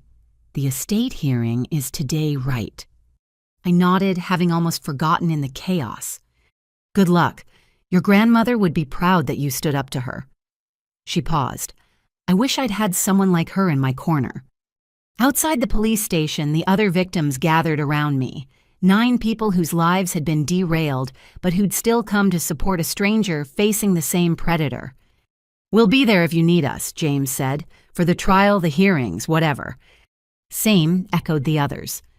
As Beth drove me to the courthouse for the estate hearing, I thought about community. My blood family had gathered to break me down, but these strangers had come together to build each other up. We'd found family in the wreckage Madison had left behind. You know what's remarkable? Beth said, navigating downtown traffic. Every single person there is still fighting, still taking their medication, still managing their conditions, still living. Madison tried to destroy them, but she failed. She was right. We were all still here, still fighting, still refusing to let a predator define our lives. Grandma Dorothy had written about protecting the vulnerable, but she'd underestimated us. We weren't just vulnerable. We were survivors. The courthouse loomed ahead, and with it the final chapter of Grandma's test of character. But I wasn't walking in alone anymore. I carried the strength of every person Madison had hurt, every life she'd tried to destroy, every survivor who'd refused to stay silent. Madison had stolen medications, but she couldn't steal our voices. Today at the estate hearing, those voices would finally be heard. "Ready?" Beth asked as we parked. "Ready," I said and meant it. The other victims had given me something more valuable than any inheritance, the knowledge that standing up to predators, even family predators, was not just right, but necessary. Their courage had become my courage, their survival, my inspiration. Time to face whatever waited inside that courtroom, carrying the strength of a community forged in shared pain, but united in determination. Madison had brought us together in the worst way possible, but we'd transformed that connection into something she could never steal: hope. I woke at 5:30, my hands already trembling with the familiar pre-seizure warning. The stress of the past weeks had been building like pressure in a valve, and my body was sending clear signals that it couldn't take much more. My medication routine had become a ritual of survival. I counted each pill twice, photographed the bottles, and documented the time in my journal.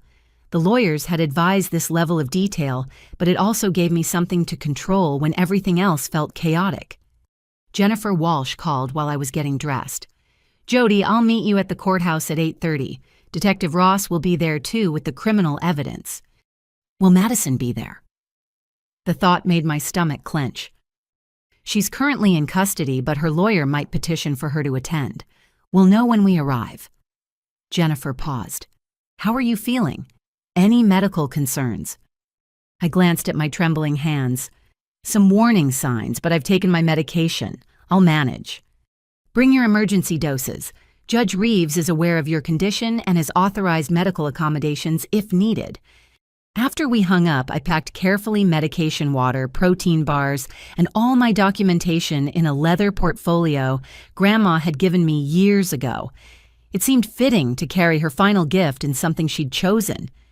Beth arrived at 7:45, professional in her scrubs, since she'd have to leave for a hospital shift after the hearing. "I've got your back," she said simply, and I believed her.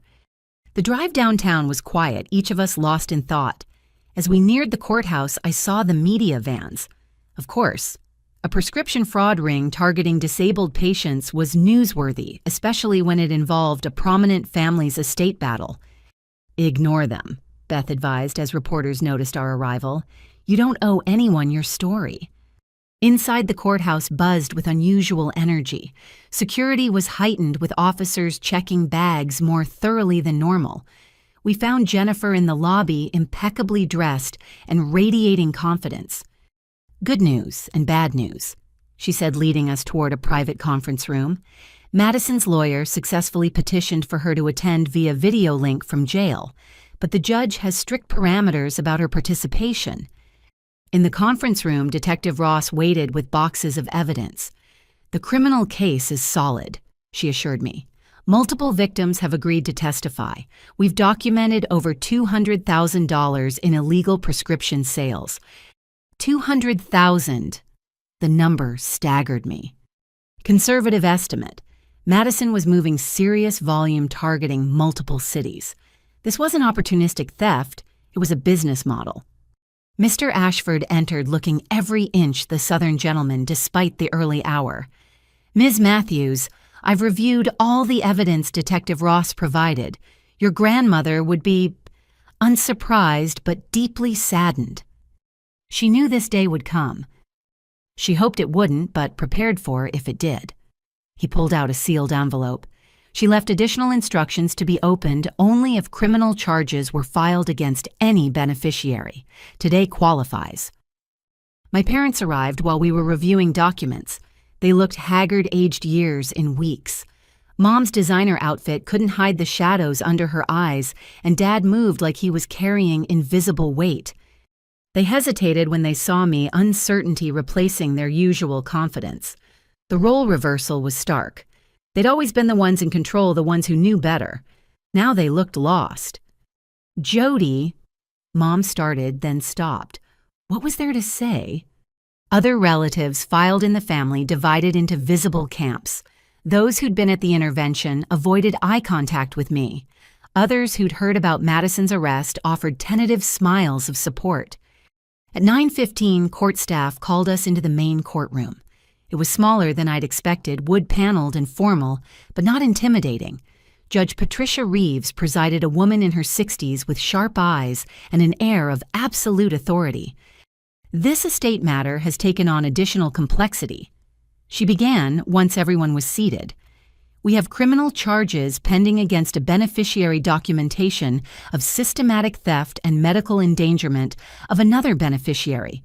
We'll proceed carefully but thoroughly. A screen on the wall flickered to life, showing Madison in orange jail clothes. Even through the video link, her defiance was palpable. She'd styled her hair and applied makeup, somehow determined to maintain her image. Ms. Madison Matthews, you have the right to be present for these proceedings, but any disruption will result in your feed being cut. Is that understood? Yes, Your Honor, Madison replied, her voice tinny through the speakers. Judge Reeves turned to Mr. Ashford. Let's begin with Dorothy Matthews' original will and the conditions she set forth. As Mr. Ashford stood to read Grandma's words, my hands trembled more noticeably. The stress was building, and I could feel the aura creeping in despite my medication. I quietly took one of my emergency doses, hoping to stave off what my body was threatening. Beth noticed my movements and shifted closer, a silent support. Jennifer made a note, prepared to request medical accommodation if needed. Dorothy Matthews' will, executed 14 months ago, states, "My estate shall be distributed based on demonstration of true character, with special consideration for those who protect the vulnerable and harsh consequence for those who prey upon them." Mom shifted uncomfortably. Dad stared at his hands. On the screen, Madison's expression had gone carefully blank. Mr. Ashford continued reading, but my vision was starting to narrow. The familiar tunnel effect that preceded my worst seizures. I gripped the edge of the table, trying to ground myself.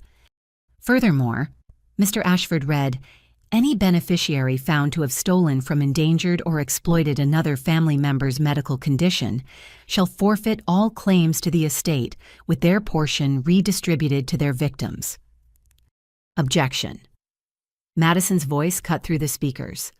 That's not legally binding. You can't retroactively punish someone for... Ms. Matthews, Judge Reeves interrupted coldly, you're on thin ice. One more outburst and you'll be removed from these proceedings. But the damage was done. The stress of hearing Madison's voice, of being in the same virtual space as my tormentor, pushed my overtaxed system past its limit. The aura intensified, and I knew with sinking certainty that my medication wasn't going to be enough. Your Honor, Jennifer said urgently, my client needs medical attention. That's when I noticed Madison on the screen laughing. Even facing federal charges, even in jail clothes, she couldn't resist one last moment of cruelty. There she goes, Madison said loudly enough for everyone to hear. Right on cue. Watch, she'll have her little performance right when things get interesting. The rage that flooded through me was matched only by the electrical storm building in my brain. My vision fractured the courtroom, tilting at impossible angles. I tried to speak, but the words wouldn't come. Beth was already moving, calling for the medical kit she knew courtrooms kept. Jennifer was demanding the court officer call for paramedics. But I could only focus on Madison's face on that screen, still smirking, still so certain I was faking. The last coherent thought I had before the seizure hit was bitter irony. Madison had claimed I used my condition for attention, that I was being dramatic. Now she'd have a front row seat to see exactly how real my epilepsy was. My body betrayed me in the most public way possible in front of the judge who would decide our family's future, in front of relatives who doubted my illness, in front of the sister who'd stolen my medication for profit. As consciousness fled and my muscles began their violent dance, I heard Judge Reeves' voice cutting through the chaos. Get that woman off my screen, now! Then darkness claimed me, and Madison's laughter was replaced by the sounds of people trying to save my life. The world exploded into fragments of sensation. I was dimly aware of falling, my body no longer under my control. The carpeted courtroom floor rushed up to meet me, but hands caught me before impact, lowering me down gently. "Everyone back." Beth's commanding nurse voice cut through the chaos. "Give her space. Someone time this." Through the electrical storm in my brain, I could hear everything, but respond to nothing. My muscles contracted violently, rhythmically, each spasm sending lightning through my nerves. This wasn't one of my smaller focal seizures that I could sometimes hide. This was grand mal generalized tonic-clonic, the kind that had hospitalized me during my first diagnosis. 3 minutes, someone called out. "Where are those paramedics?" Jennifer's voice tight with worry. "Turn her on her side," Beth instructed someone. "Support her head, don't restrain her." I could feel hands positioning me, protecting me from injury, even as my body thrashed against their care. The seizure felt endless, each second stretching into hours of neural chaos. My jaw clenched so hard I tasted blood. 4 minutes, the same voice reported, now alarmed. 4 minutes was too long. Even in my fractured state, I knew that. Status epilepticus, when seizures don't stop on their own, could cause permanent damage. Judge Reeves' voice boomed above the rest. "Clear this courtroom of all non-essential personnel. Now," footsteps thundered around me as people evacuated. But some stayed, Beth's hands steady on my shoulders, Jennifer's voice advocating fiercely for my needs, and surprisingly, the judge herself. "Your Honor, you should evacuate too," someone suggested. "I'm staying," Judge Reeves replied firmly. "This young woman is seizing because of crimes committed against her. The court will bear witness." The irony wasn't lost even in my impaired state. Madison had accused me of faking for attention, and now a judge was refusing to look away from the reality of my condition. 4 minutes, 30 seconds. "Where are those damn paramedics?" That was Detective Ross, her professional composure cracking. Then, as suddenly as it began, the seizure released me. My muscles went limp, the electrical storm quieting to aftershocks. But I couldn't move, couldn't speak, couldn't even open my eyes. The postictal state, the period after a seizure, held me in a different kind of prison. "She's breathing," Beth announced. "Pulse is rapid but strong." "Jody, can you hear me?" Jennifer's voice close to my ear. "Squeeze my hand if you can hear me." I tried, but my fingers wouldn't obey. My brain was rebooting neural pathways, slowly coming back online. I could hear the paramedics arriving, feel them taking over my care, but responding was beyond me. Status epilepticus event lasted approximately 4 minutes 40 seconds, Beth reported clinically. Patient has documented epilepsy on anti-seizure medication. Recent medication theft by family member likely contributed to breakthrough seizure. "We need to transport immediately," one paramedic said. "I'm going with her." Judge Reeves announced, shocking everyone. "This is a court matter that directly resulted in medical endangerment. I need to see this through." As they lifted me onto a gurney, I managed to open my eyes slightly. The courtroom was in chaos, overturned chairs, scattered papers, my family pressed against the walls, looking stricken. The video screen where Madison had been was dark, mercifully turned off. "You're okay," Beth whispered, walking alongside the gurney. "You're safe now." But as we passed my parents, I heard Mom sob, "What have we done?" The ambulance ride was a blur of medical terminology and gentle care. Judge Reeves sat opposite me, her judicial robes incongruous in the medical setting. She held my hand. This stern woman who commanded courtrooms was offering human comfort to a stranger. "Ms. Matthews," she said softly, though I don't know if she expected me to hear, "I've presided over thousands of cases. I've seen every kind of family dysfunction. But watching you seize while your sister laughed, that's a cruelty that defies comprehension." At the hospital, Dr. Brennan was already waiting. "Jody, it's Sarah. You're at General. You had a seizure at the courthouse, but you're safe now." I tried to speak, managed only a croak. "Don't try to talk yet. The postictal state can last hours after a seizure this severe." She turned to someone I couldn't see. "Get me her complete medication history and recent blood levels. I want to know exactly how subtherapeutic she was." Judge Reeves stayed while they ran tests, blood work, and scans. I drifted in and out of awareness, catching fragments of conversation. Medication levels dangerously low despite compliant dosing. The stress-induced breakthrough seizure. Criminal negligence resulting in medical emergency. Hours passed before I could reliably form words. My first coherent question was, the hearing. Judge Reeves leaned forward from her chair beside my bed. Postponed pending your recovery. But Jody, we need to discuss what happened. Madison laughed. My voice was hoarse, weak. I saw. The entire court saw. Her expression was grave. Your sister revealed her true nature in that moment. No one who witnessed your seizure could doubt its authenticity or severity. Jennifer arrived with paperwork and updates. The criminal charges against Madison have been upgraded. Witnessing you seize while knowing she'd stolen your medication. The prosecutor is adding attempted murder charges. That seems extreme, I protested weakly. She knew you could die without medication. She stole it anyway. She watched you seize and laughed. Jennifer's voice was steel. That's attempted murder in my book. Dr. Brennan returned with test results. Your blood showed subtherapeutic medication levels. Even taking your prescribed doses, the chronic stress depleted your reserves faster than normal. Add the acute stress of seeing your attacker, and your brain couldn't cope. Will it happen again? We're adjusting your dosages and adding a supplementary medication for breakthrough seizures. But honestly, she sat on the edge of my bed. The best medicine would be removing the stressors from your life. Judge Reeves stood. On that note, I'm making an emergency ruling. Given the medical endangerment witnessed today, Madison Matthews is barred from any contact with you, direct or indirect. This includes through family members acting as intermediaries. You can do that? I can, and I am. I'm also ordering an expedited hearing for the estate matter. You shouldn't have to wait in limbo while recovering from crimes committed against you. She gathered her things. Ms. Matthews, I've been a judge for 20 years.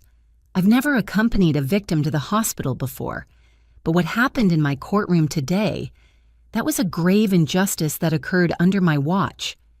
After she left, Jennifer and I sat in silence for a moment. Madison really didn't believe you were sick, Jennifer finally said. Even with all the evidence, all the documentation, she thought you were faking. She knows now, I replied, exhausted. But did she? Or was Madison so deep in her own delusions that she'd find a way to twist even this? Would she claim I'd induced the seizure, somehow timed it for maximum impact? Beth arrived for her evening shift but stopped by my room first. The entire family is in the waiting room. They want to see you. Let them wait, Jennifer said firmly. Jody needs rest, not more family drama. But I thought about Grandma's letter about showing character. Send in Beth first, I decided. Then, we'll see. As I lay in that hospital bed, foil lines replacing the medications Madison had stolen, I realized something had shifted. The seizure had been horrible, traumatic, everything I'd fought to avoid. But it had also been witnessed truth. No one who saw me convulse on that courtroom floor could deny my reality anymore. Madison had wanted attention, she'd gotten it. The entire court had seen her cruelty laid bare, watched her laugh at my suffering. Judge Reeves had seen the direct line from theft to seizure, from Madison's greed to my convulsions. Sometimes truth comes in the worst possible ways. Today it had come in 4 minutes and 40 seconds of violent neural misfiring in front of witnesses who could no longer look away. The war for Grandma's estate would continue, but the battle for truth was over. My epilepsy was real. Madison's cruelty was documented, and justice finally had eyes to see. I regained full consciousness to find Judge Patricia Reeves sitting in the visitor's chair, still in her judicial robes. Her presence was so unexpected that for a moment I thought I was hallucinating a side effect of the seizure. "You're awake," she said, setting aside a folder she'd been reading. "Good, we need to talk." "Your Honor." My voice came out scratchy and confused. "Why are you here?" She poured water from the bedside pitcher, helping me take small sips. Because what happened in my courtroom was a travesty of justice that I intend to correct. I've been reviewing your files while you recovered. Is that allowed? A slight smile crossed her stern features. When someone has a life-threatening seizure in my courtroom due to criminal actions, I make it my business to understand why. I've spoken with Dr. Brennan, Detective Ross, and Mr. Ashford.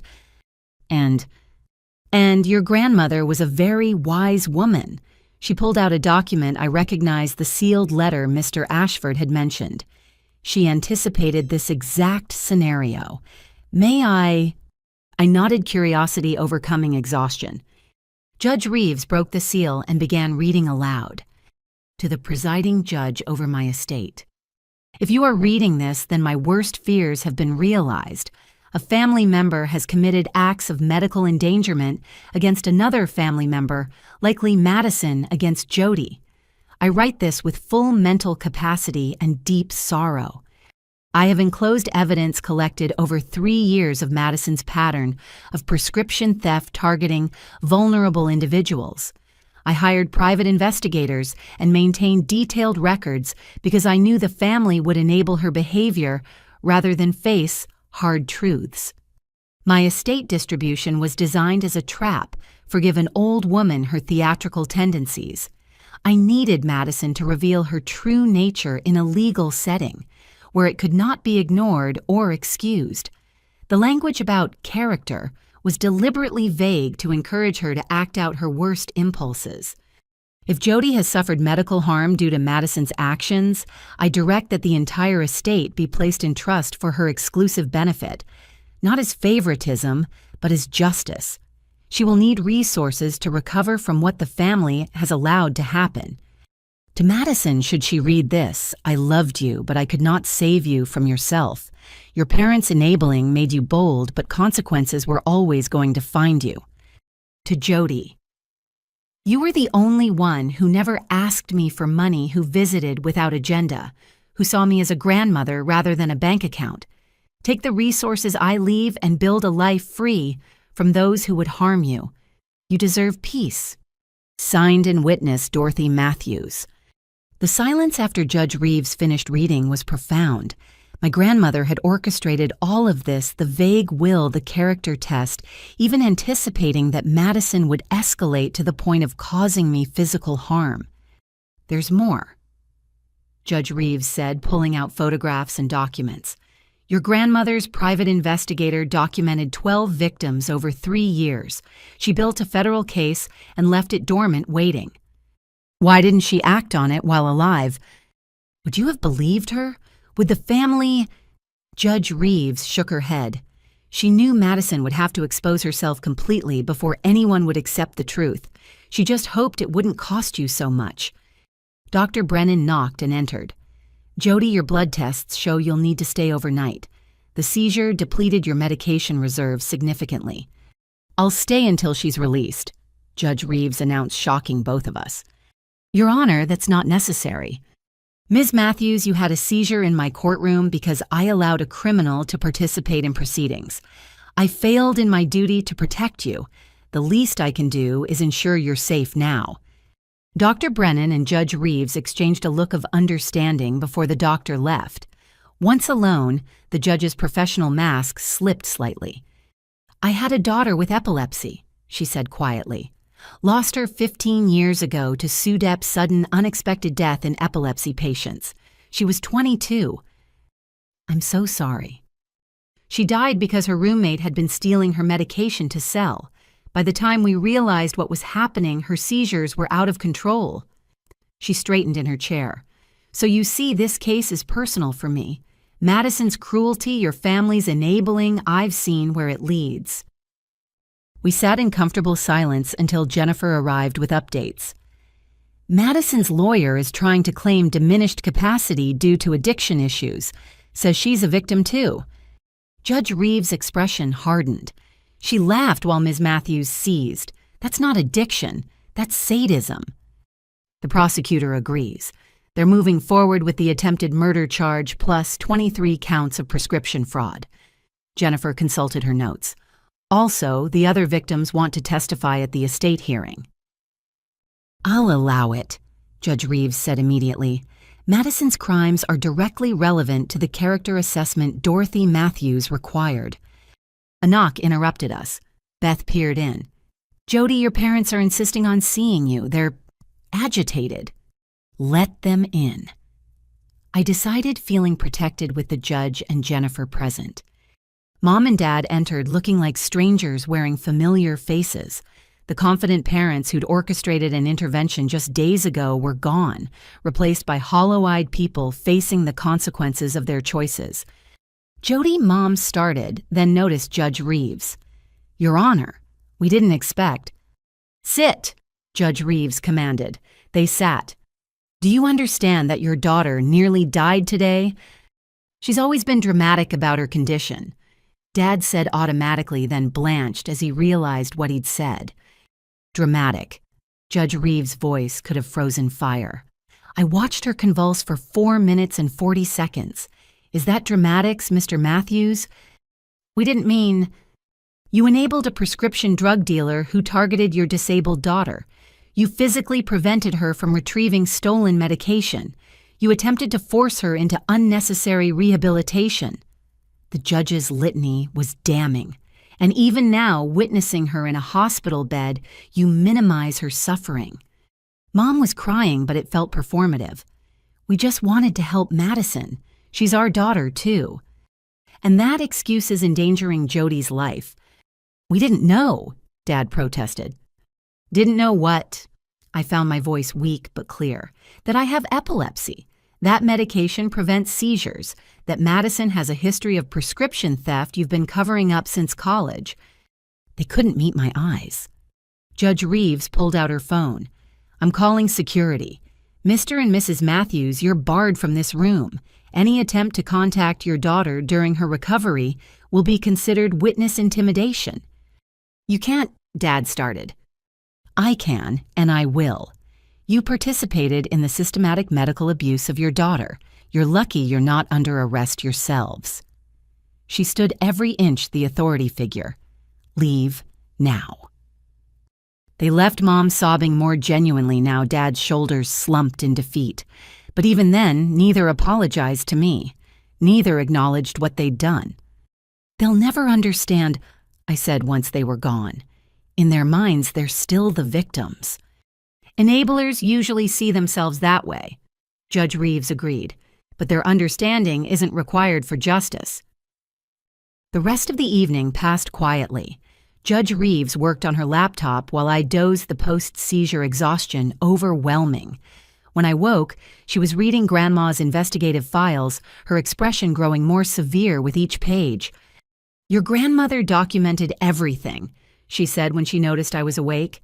"Madison's college arrests your parents' payoffs, the escalating pattern of theft. She even predicted Madison would eventually target you. Why didn't she warn me directly? Would you have believed her? Or would family loyalty have made you dismiss it as grandmotherly paranoia?" She was right. Even a year ago, I would have defended Madison, made excuses, assumed Grandma was being overly suspicious. It had taken being victimized myself to see the truth. "The estate hearing will reconvene in 3 days," Judge Reeves announced. "That gives you time to recover and the other victims time to prepare testimony. Madison will participate from jail, no video feed this time. She's lost the privilege of direct participation." "Will my family be there?"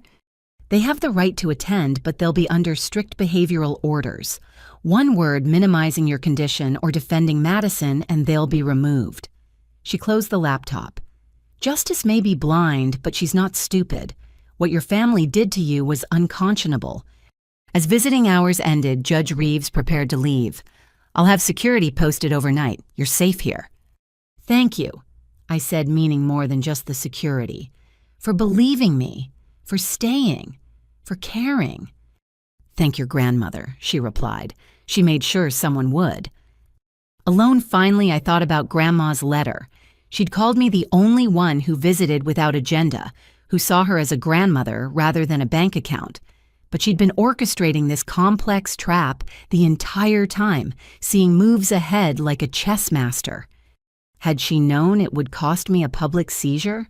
Had she weighed my suffering against Madison's exposure and decided it was worth it? Or had she hoped Madison would reveal herself without harming me? I'd never know. But lying in that hospital bed, medication flowing through IVs to replace what stress and theft had depleted, I understood something Grandma had given me more than potential inheritance. She'd given me validation, protection, and most importantly, proof that someone in my family had seen the truth. Tomorrow would bring more battles, but tonight I had a judge standing guard over justice, a grandmother's validation from beyond the grave, and the knowledge that truth had finally won its day in court. 3 days later, I entered a makeshift courtroom at the hospital's conference center. Judge Reeves had ordered the venue changed to accommodate my medical needs. Dr. Brennan insisted I shouldn't travel yet, and the judge agreed that my health took precedence over courthouse tradition. The room was smaller than the original courtroom, more intimate. The victims of Madison's theft ring sat in the front row, Maria, James, Ruth, and 6 others I'd met at the police station. My family occupied the opposite side, creating a visible divide between predators and prey. Madison appeared on a small screen, her jail video feed limited to audio only at Judge Reeves' directive. She could hear everything but couldn't perform for the camera. The loss of visual control was clearly agitating her. We could hear her shifting, sighing occasionally, muttering. "We're reconvening the matter of Dorothy Matthews' estate," Judge Reeves began. "Since our last session, significant evidence has emerged. Mr. Ashford, please present Dorothy Matthews' sealed letter." Thomas Ashford stood the formal letter in his hands. "Your Honor, Dorothy Matthews included specific instructions that this letter be read only if a beneficiary caused medical harm to another beneficiary through theft or neglect. Given Ms. Jody Matthews' seizure resulting from medication theft, the conditions have been met." "Proceed," Judge Reeves instructed. Mr. Ashford's cultured voice filled the room as he read. "To my family and the court. I write this with a heavy heart but clear conscience. By the time this is read, Madison will have revealed her true nature through actions against Jody, and you will all have seen what I've known for years. Madison Elizabeth Matthews is a predator who targets the vulnerable. I first noticed this pattern when she was 16, stealing anxiety medication from her friend Emma, who subsequently had a panic attack during Saties. Her parents, my son David and daughter-in-law Linda, paid off Emma's family and had the incident buried. In college, Madison expanded her operation. 2 arrests for prescription fraud, both covered up with family money. She targeted students with ADHD, chronic pain, and mental health conditions. When caught, she played victim, claiming addiction issues she didn't have. I hired private investigator Clarence Rothwell 3 years ago when I learned Madison was joining online support groups for people with chronic illnesses. Not because she was ill, but because she was hunting. The enclosed evidence documents 12 victims over 3 years, though I suspect there are more. I remained silent, gathering evidence because I knew my family wouldn't believe me. David and Linda see only what they want to see. The rest of the family follows their lead, but I watch, documented, and planned. My will's vague language about character was deliberate bait. I knew Madison would see Jody's medications as an opportunity, especially with a large inheritance at stake. I knew the family would enable her as they always have, and I knew that only a crisis would force the truth into the open. To Jody, I'm sorry, my dear one. I used you as bait to catch a predator, knowing you were strong enough to survive, but hoping you wouldn't have to suffer. If you're reading this, then you did suffer, and for that, I am deeply, deeply sorry. But know this, everything I have is yours. Not because you're my favorite, but because you're the only one who never saw me as a resource to be exploited. You visited me in the nursing home when others forgot. You brought me tea and conversation, not requests for money. You showed character when no one was watching. To Madison, you were given every advantage, every second chance, every excuse. Your parents' enabling turned you from a troubled teen into a calculating criminal. This ends now. To David and Linda, you failed both your daughters. You sacrificed Jody's safety for Madison's comfort. You chose willful blindness over difficult truths. Live with that. To the rest of the family, you participated in Jody's abuse through your silence and complicity. When you chose Madison's lies over Jody's life, you revealed your character. Remember that when you receive nothing from this estate. To the court, I request that my entire estate, valued at approximately $2.3 million plus, the Savannah property, be placed in trust for Jody Matthews. Furthermore, I request that $500,000 be set aside for a victims fund to help those Madison harmed recover what was stolen from them. The evidence I've gathered is attached. Use it to ensure Madison faces justice and her victims find peace. I go to my grave heartbroken that my family chose enable a predator over protecting the innocent, but I also go knowing I've done what I could to make it right. Signed with love for Jody and sorrow for the rest, Dorothy Ann Matthews. The silence after the reading was absolute. Even Madison's fidgeting had stopped. Mom broke first a wail of disbelief. She can't do this. We're her children too. Mrs. Matthews. Judge Reeves said coldly, "Your mother documented your complicity in multiple crimes. Be grateful you're not under arrest." But we didn't know. Page 12 of the evidence file. Mr. Ashford interrupted. Shows a canceled check for $50,000 to Emma Hartley's family. Your signature is on it, Mrs. Matthews. Page 18 shows another for Madison's first college arrest. Page 24. Stop, Dad said quietly. Just stop. The other victims were crying. Maria held Ruth's hand while James stared at the screen where Madison remained silent. Your Honor. Jennifer Walsh stood. I'd like to point out that Mrs. Dorothy Matthews' investigation corroborates every claim my client made. The theft, the enabling, the gaslighting, all documented years before this crisis. Noted. Judge Reeves agreed. Mr. Ashford, is there more? The private investigators' reports include financial forensics. Madison Matthews has been depositing cash in structured amounts to avoid reporting requirements. The deposits match timing with reported medication thefts. She's made approximately $200,000 over 3 years selling stolen medications. That's not possible. Madison's voice finally came through the speaker, high and desperate. I want to see this so-called evidence. You'll see it at your criminal trial, Detective Ross said from her seat. We've already frozen your accounts and seized your assets under civil forfeiture laws. This is entrapment, Madison shouted. Grandma set me up. She created this situation to frame me. No one forced you to steal medication, Judge Reeves replied. No one made you forge prescriptions or break into your sister's apartment. Your grandmother simply documented your existing criminal behavior.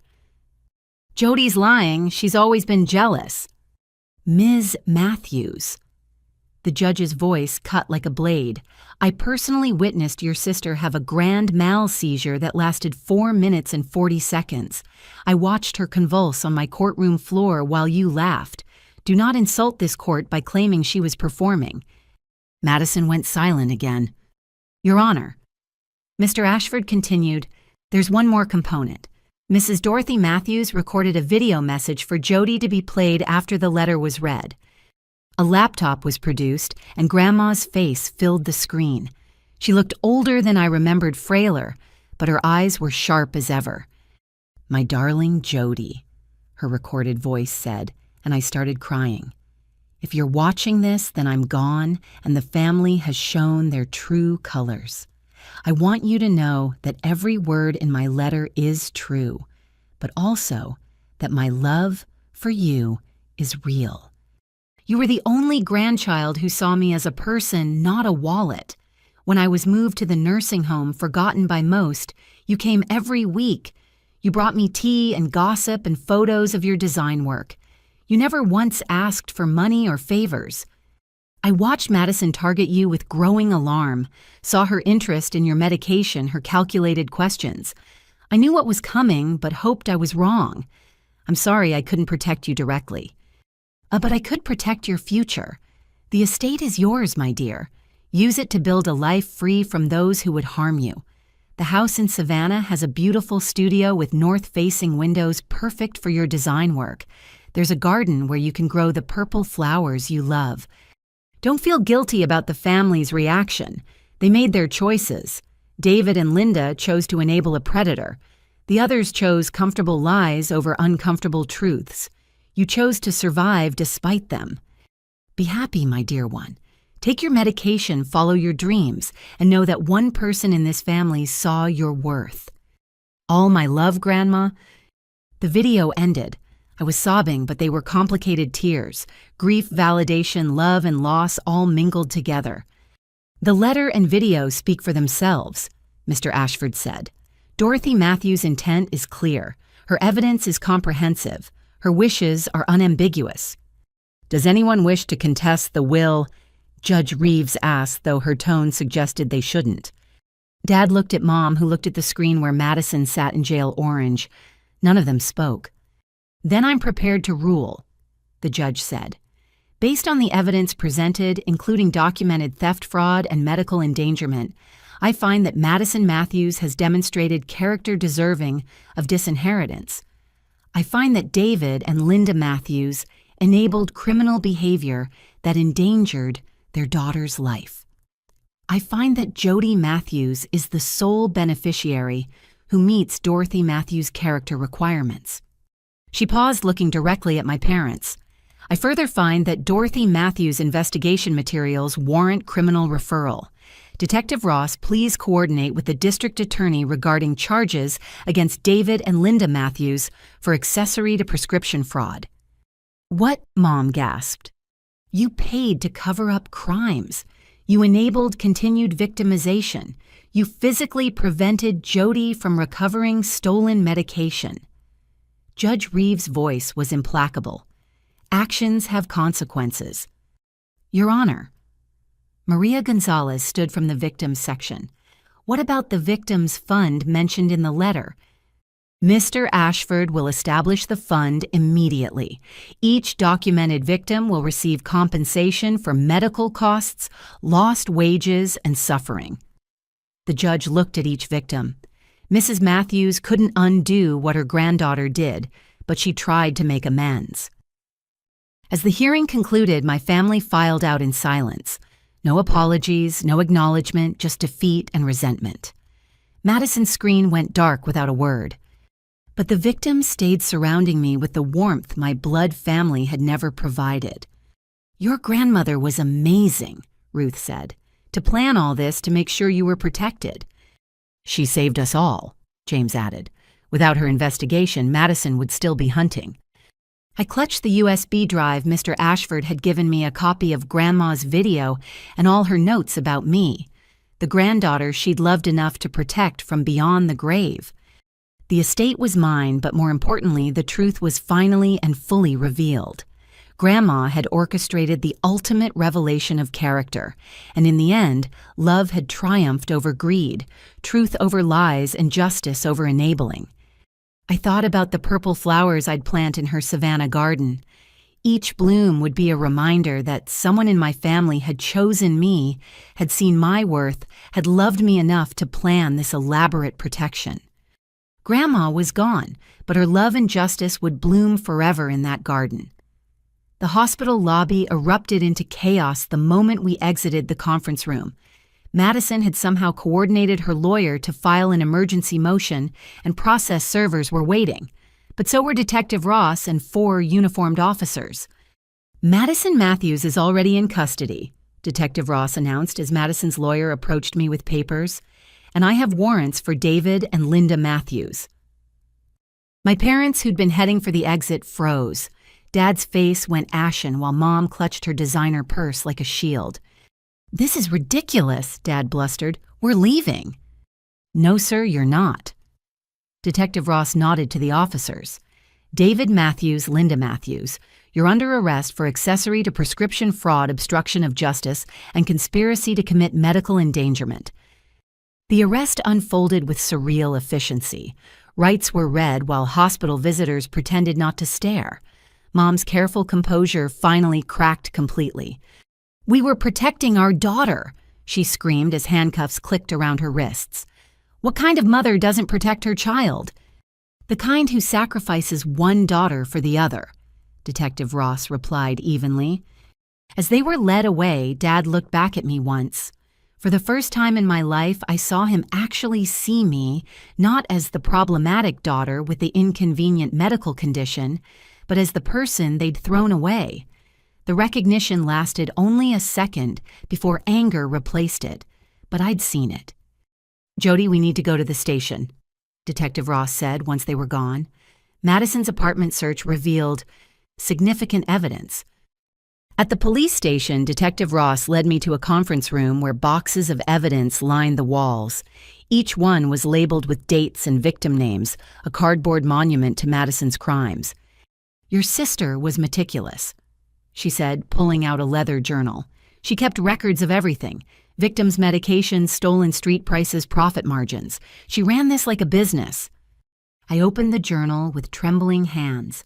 Madison's familiar handwriting filled pages with cold calculations. Maria G., epilepsy. Keppra, 30-day supply, $400 street value. James C., epilepsy. Lamictal, Psui Vimpat, $600 easy sale to pre-meds. Ruth B., diabetes, insulin pens, $800 to uninsured diabetics. My own name appeared on page 47. Jody, epilepsy, trileptal, Puels, Klonopin, family access makes this easy. Mom and Dad will help. Estimate $1,000 monthly profit ongoing. She planned to make $1,000 a month off my medication. My voice sounded strange to my own ears. "Look at the next entry," Detective Ross said gently. "Once inheritance comes through, can claim power of attorney due to her instability, control medication and money. Set for life." The words blurred as rage and grief battled in my chest. This wasn't opportunistic theft. Madison had planned to control my entire life using my epilepsy as the weapon. "There's more," Detective Ross warned. "The computers we seized show she was researching ways to trigger seizures. Google searches for how to cause epileptic seizure, stress-induced seizure triggers, can missing doses cause death?"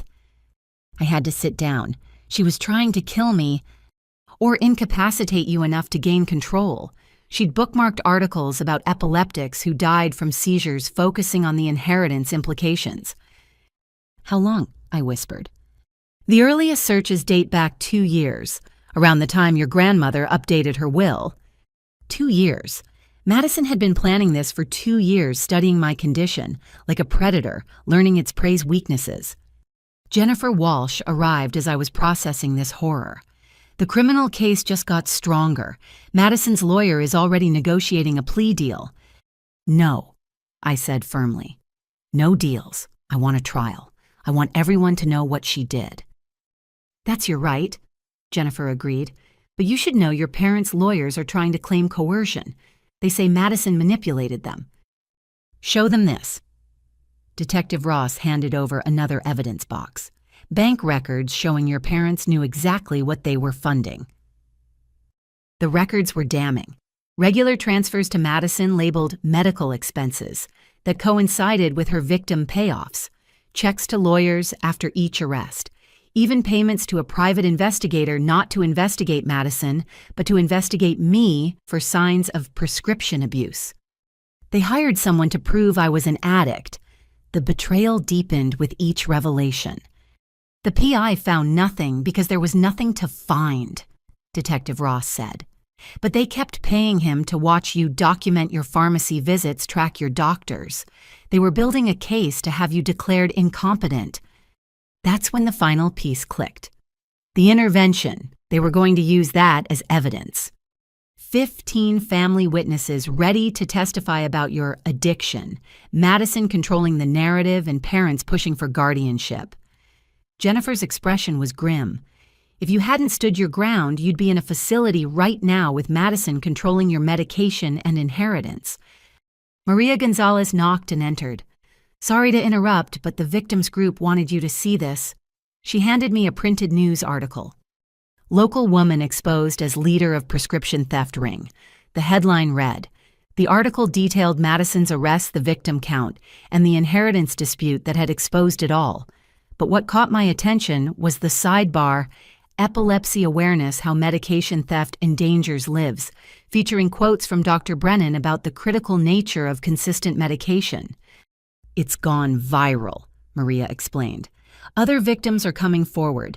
Madison targeted people in 3 states through online support groups. My phone buzzed with a text from an unknown number, then another, then dozens. Thank you for exposing her. She stole my son's ADHD medication. My mother died after Madison took her insulin. We could never prove it until now. I had to drop out of law school after she triggered my seizures. Seeing justice gives me hope. Each message was another life Madison had derailed, another family she'd destroyed. The victim count was approaching 30. We need to expand the investigation, Detective Ross said, reading over my shoulder. This is interstate trafficking. The FBI will want involvement. As if summoned, 2 federal agents arrived. They introduced themselves as Special Agents Chen and Morrison specialists in pharmaceutical crimes. Ms. Matthews, your sister's operation is one of the most sophisticated we've seen, targeting disabled individuals, Agent Chen explained. She didn't just steal medications. She studied her victims, learned their conditions, calculated exactly how much she could take without immediate death. It's sociopathic. What about my parents? I asked. They're looking at 5 to 10 years for conspiracy and money laundering, Agent Morrison said. More if we can prove they knew about the murder planning. Murder planning. The words hung in the air like poison. That evening from my hotel room, I watched the news coverage explode. Madison's mugshot was everywhere alongside photos of her victims. My seizure in the courthouse had been captured on security footage, and while the video itself wasn't released, the still image of Judge Reeves kneeling beside my convulsing form became the defining visual of the case. The hotel phone rang. It was Mr. Ashford. Jody, I've been fielding calls all day. Publishers want your story. Documentary makers are interested. Advocacy groups want you as a spokesperson. He paused. What would you like me to tell them? I thought about it. The easy answer was to hide, to take Grandma's money and disappear. But then I remembered Maria losing her teaching career, James missing medical school, Ruth's slow recovery from diabetic complications, all the victims in those messages who'd suffered in silence. Tell them I'll think about it, I said finally.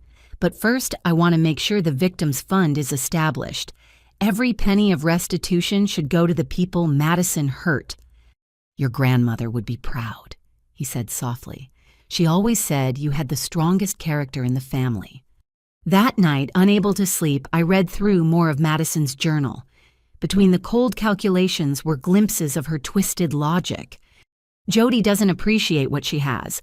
If she really needed these pills, she'd guard them better. Chronic illness is just weakness. I'm doing them a favor, proving they're stronger than they think.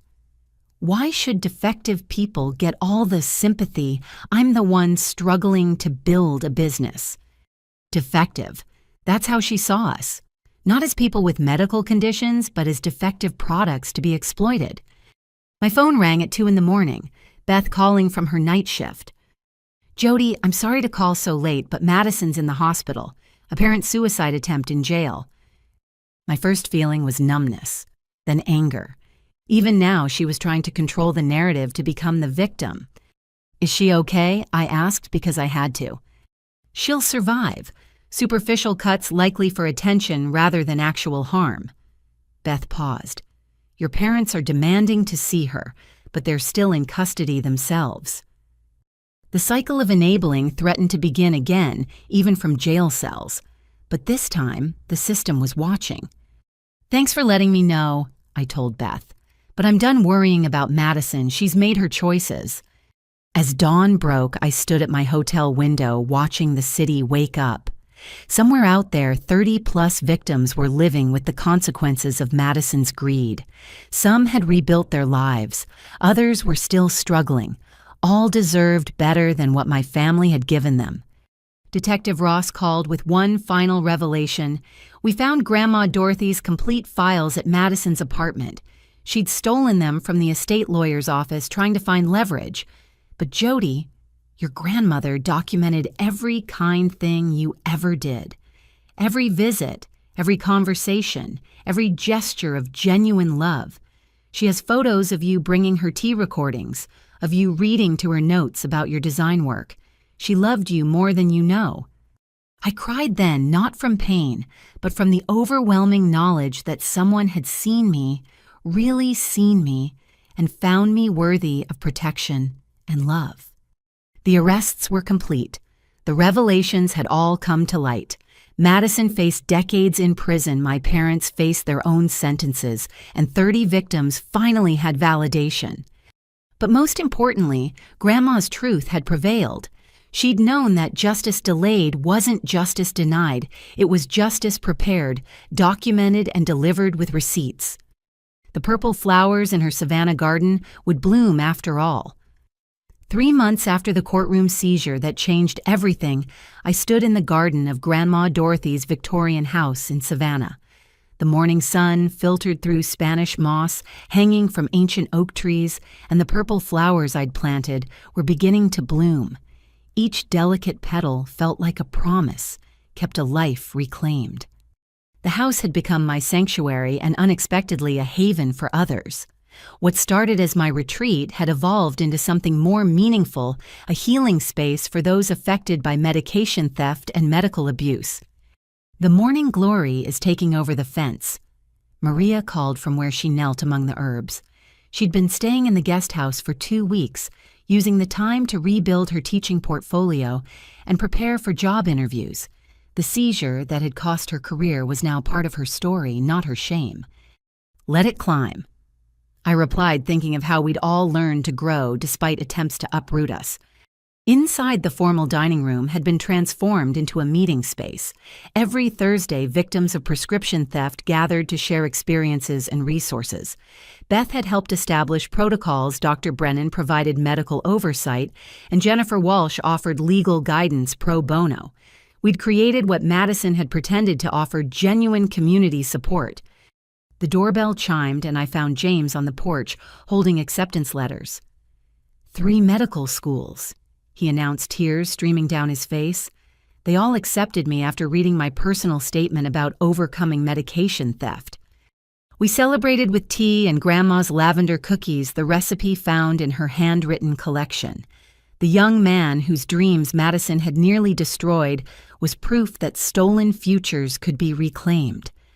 Madison herself was serving 18 years in federal prison. The trial had been swift, her meticulous records serving as evidence against her. She'd maintained her victim act until the end, claiming addiction and mental illness she didn't have, but the jury saw through it. When the verdict was read, she'd finally shown genuine emotion, rage at being held accountable. My parents had accepted plea deals, 5 years each for conspiracy and obstruction, with the possibility of early release for good behavior. They'd never apologized, never acknowledged the harm they'd caused. Their lawyers sent periodic requests for financial assistance from Grandma's estate, each one denied with satisfaction. The doorbell rang again, Detective Ross, with monthly updates. She'd become an unexpected friend through this ordeal. The victim count is at 47. She reported settling into Grandma's favorite armchair. FBI found Madison's contacts in 2 more states. But here's the good news: the case has led to new legislation. The Madison-Matthews Act will increase penalties for targeting disabled individuals for prescription theft. My sister's name attached to protective legislation felt like cosmic justice. She'd wanted fame and fortune. Instead, she'd become a cautionary tale. And the restitution fund, fully funded and growing.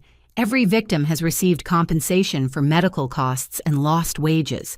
The overflow is funding prescription assistance programs. That evening, our support group met as usual. The dining room filled with familiar faces, and some new ones word had spread about our sanctuary. Each person carried their own story of betrayal and recovery, of medication stolen and lives reclaimed. I want to share something, I said when my turn came. This week marks 6 months since my last seizure. My medication levels are stable, my stress is managed, and for the first time since diagnosis, I feel truly safe. The room erupted in applause. Ruth wiped tears, remembering her own milestone of regulated blood sugar after Madison's insulin theft nearly killed her. We were all recovering each at our own pace.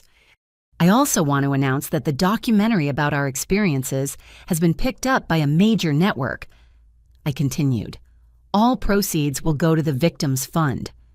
We decided collectively to share our stories not for sympathy, but for awareness. Too many people dismissed medication theft as minor crime, not understanding it could kill. Our voices would change that. After the meeting, I walked through Grandma's house, my house now touching familiar objects with new appreciation. Her piano where she'd played hymns on Sunday mornings, her library filled with mysteries and medical journals, her desk where she'd planned the elaborate revelation of truth that saved my life. In her study, I kept the investigation files, not from morbidity, but as a reminder of her dedication to justice. She'd spent her final years documenting crimes others ignored, building a case others wouldn't see, protecting a granddaughter others dismissed. The Savannah studio she'd mentioned in her video had become my design workspace. North-facing windows flooded it with perfect light, and clients appreciated the story behind the woman who created their websites. Surviving attempted murder by medication theft had given my work depth I'd never imagined. My phone buzzed with a text from someone I'd been cautiously rebuilding a relationship with, my cousin Beth, the nurse, who'd seen through the intervention facade.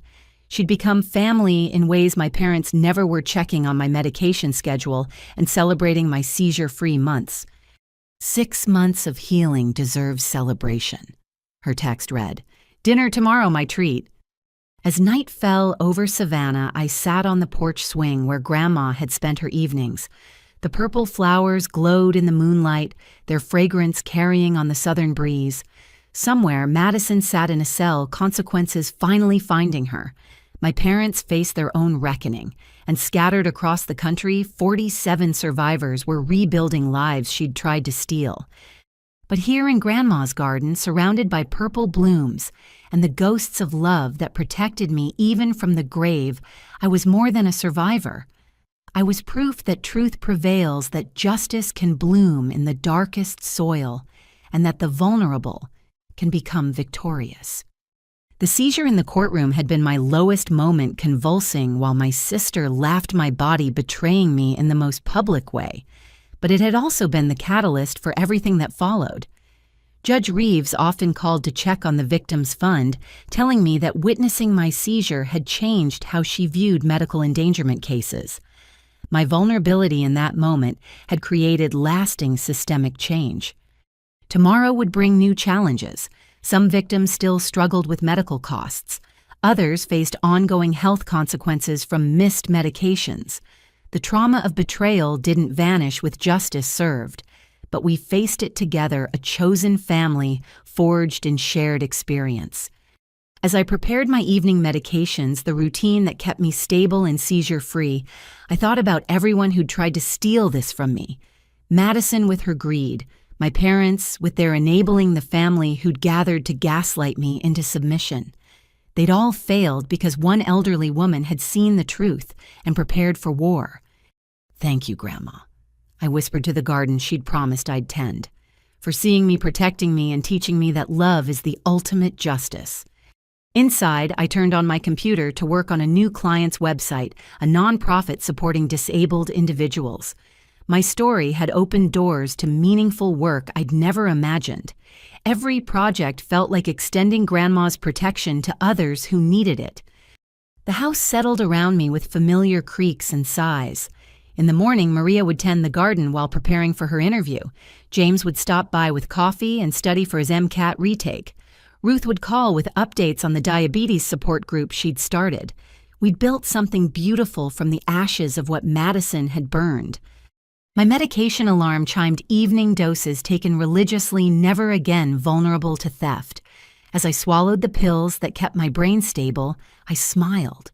Madison had seen my epilepsy as weakness to exploit, but it had become my strength, my truth, my connection to a community of survivors who refused to be victims. The purple flowers would bloom every spring, reminders that Grandma's love was stronger than family betrayal. The Victims Fund would grow, helping those Madison had hurt. And I would continue to thrive, not in spite of my epilepsy, but with it protected by truth and surrounded by chosen family who saw my worth. Justice had been served. Healing had begun. And in Grandma Dorothy's garden, love bloomed eternal, purple, and perfect in the southern sun. To those reading this story, have you ever faced betrayal from those who were supposed to protect you? How did you find your chosen family? Please share your thoughts in the comments below. And if this story resonated with you, consider subscribing and sharing it with others who might need to hear that justice and healing are possible. Thank you for joining me on this journey, and remember, your vulnerability is not weakness. It's the birthplace of your strength.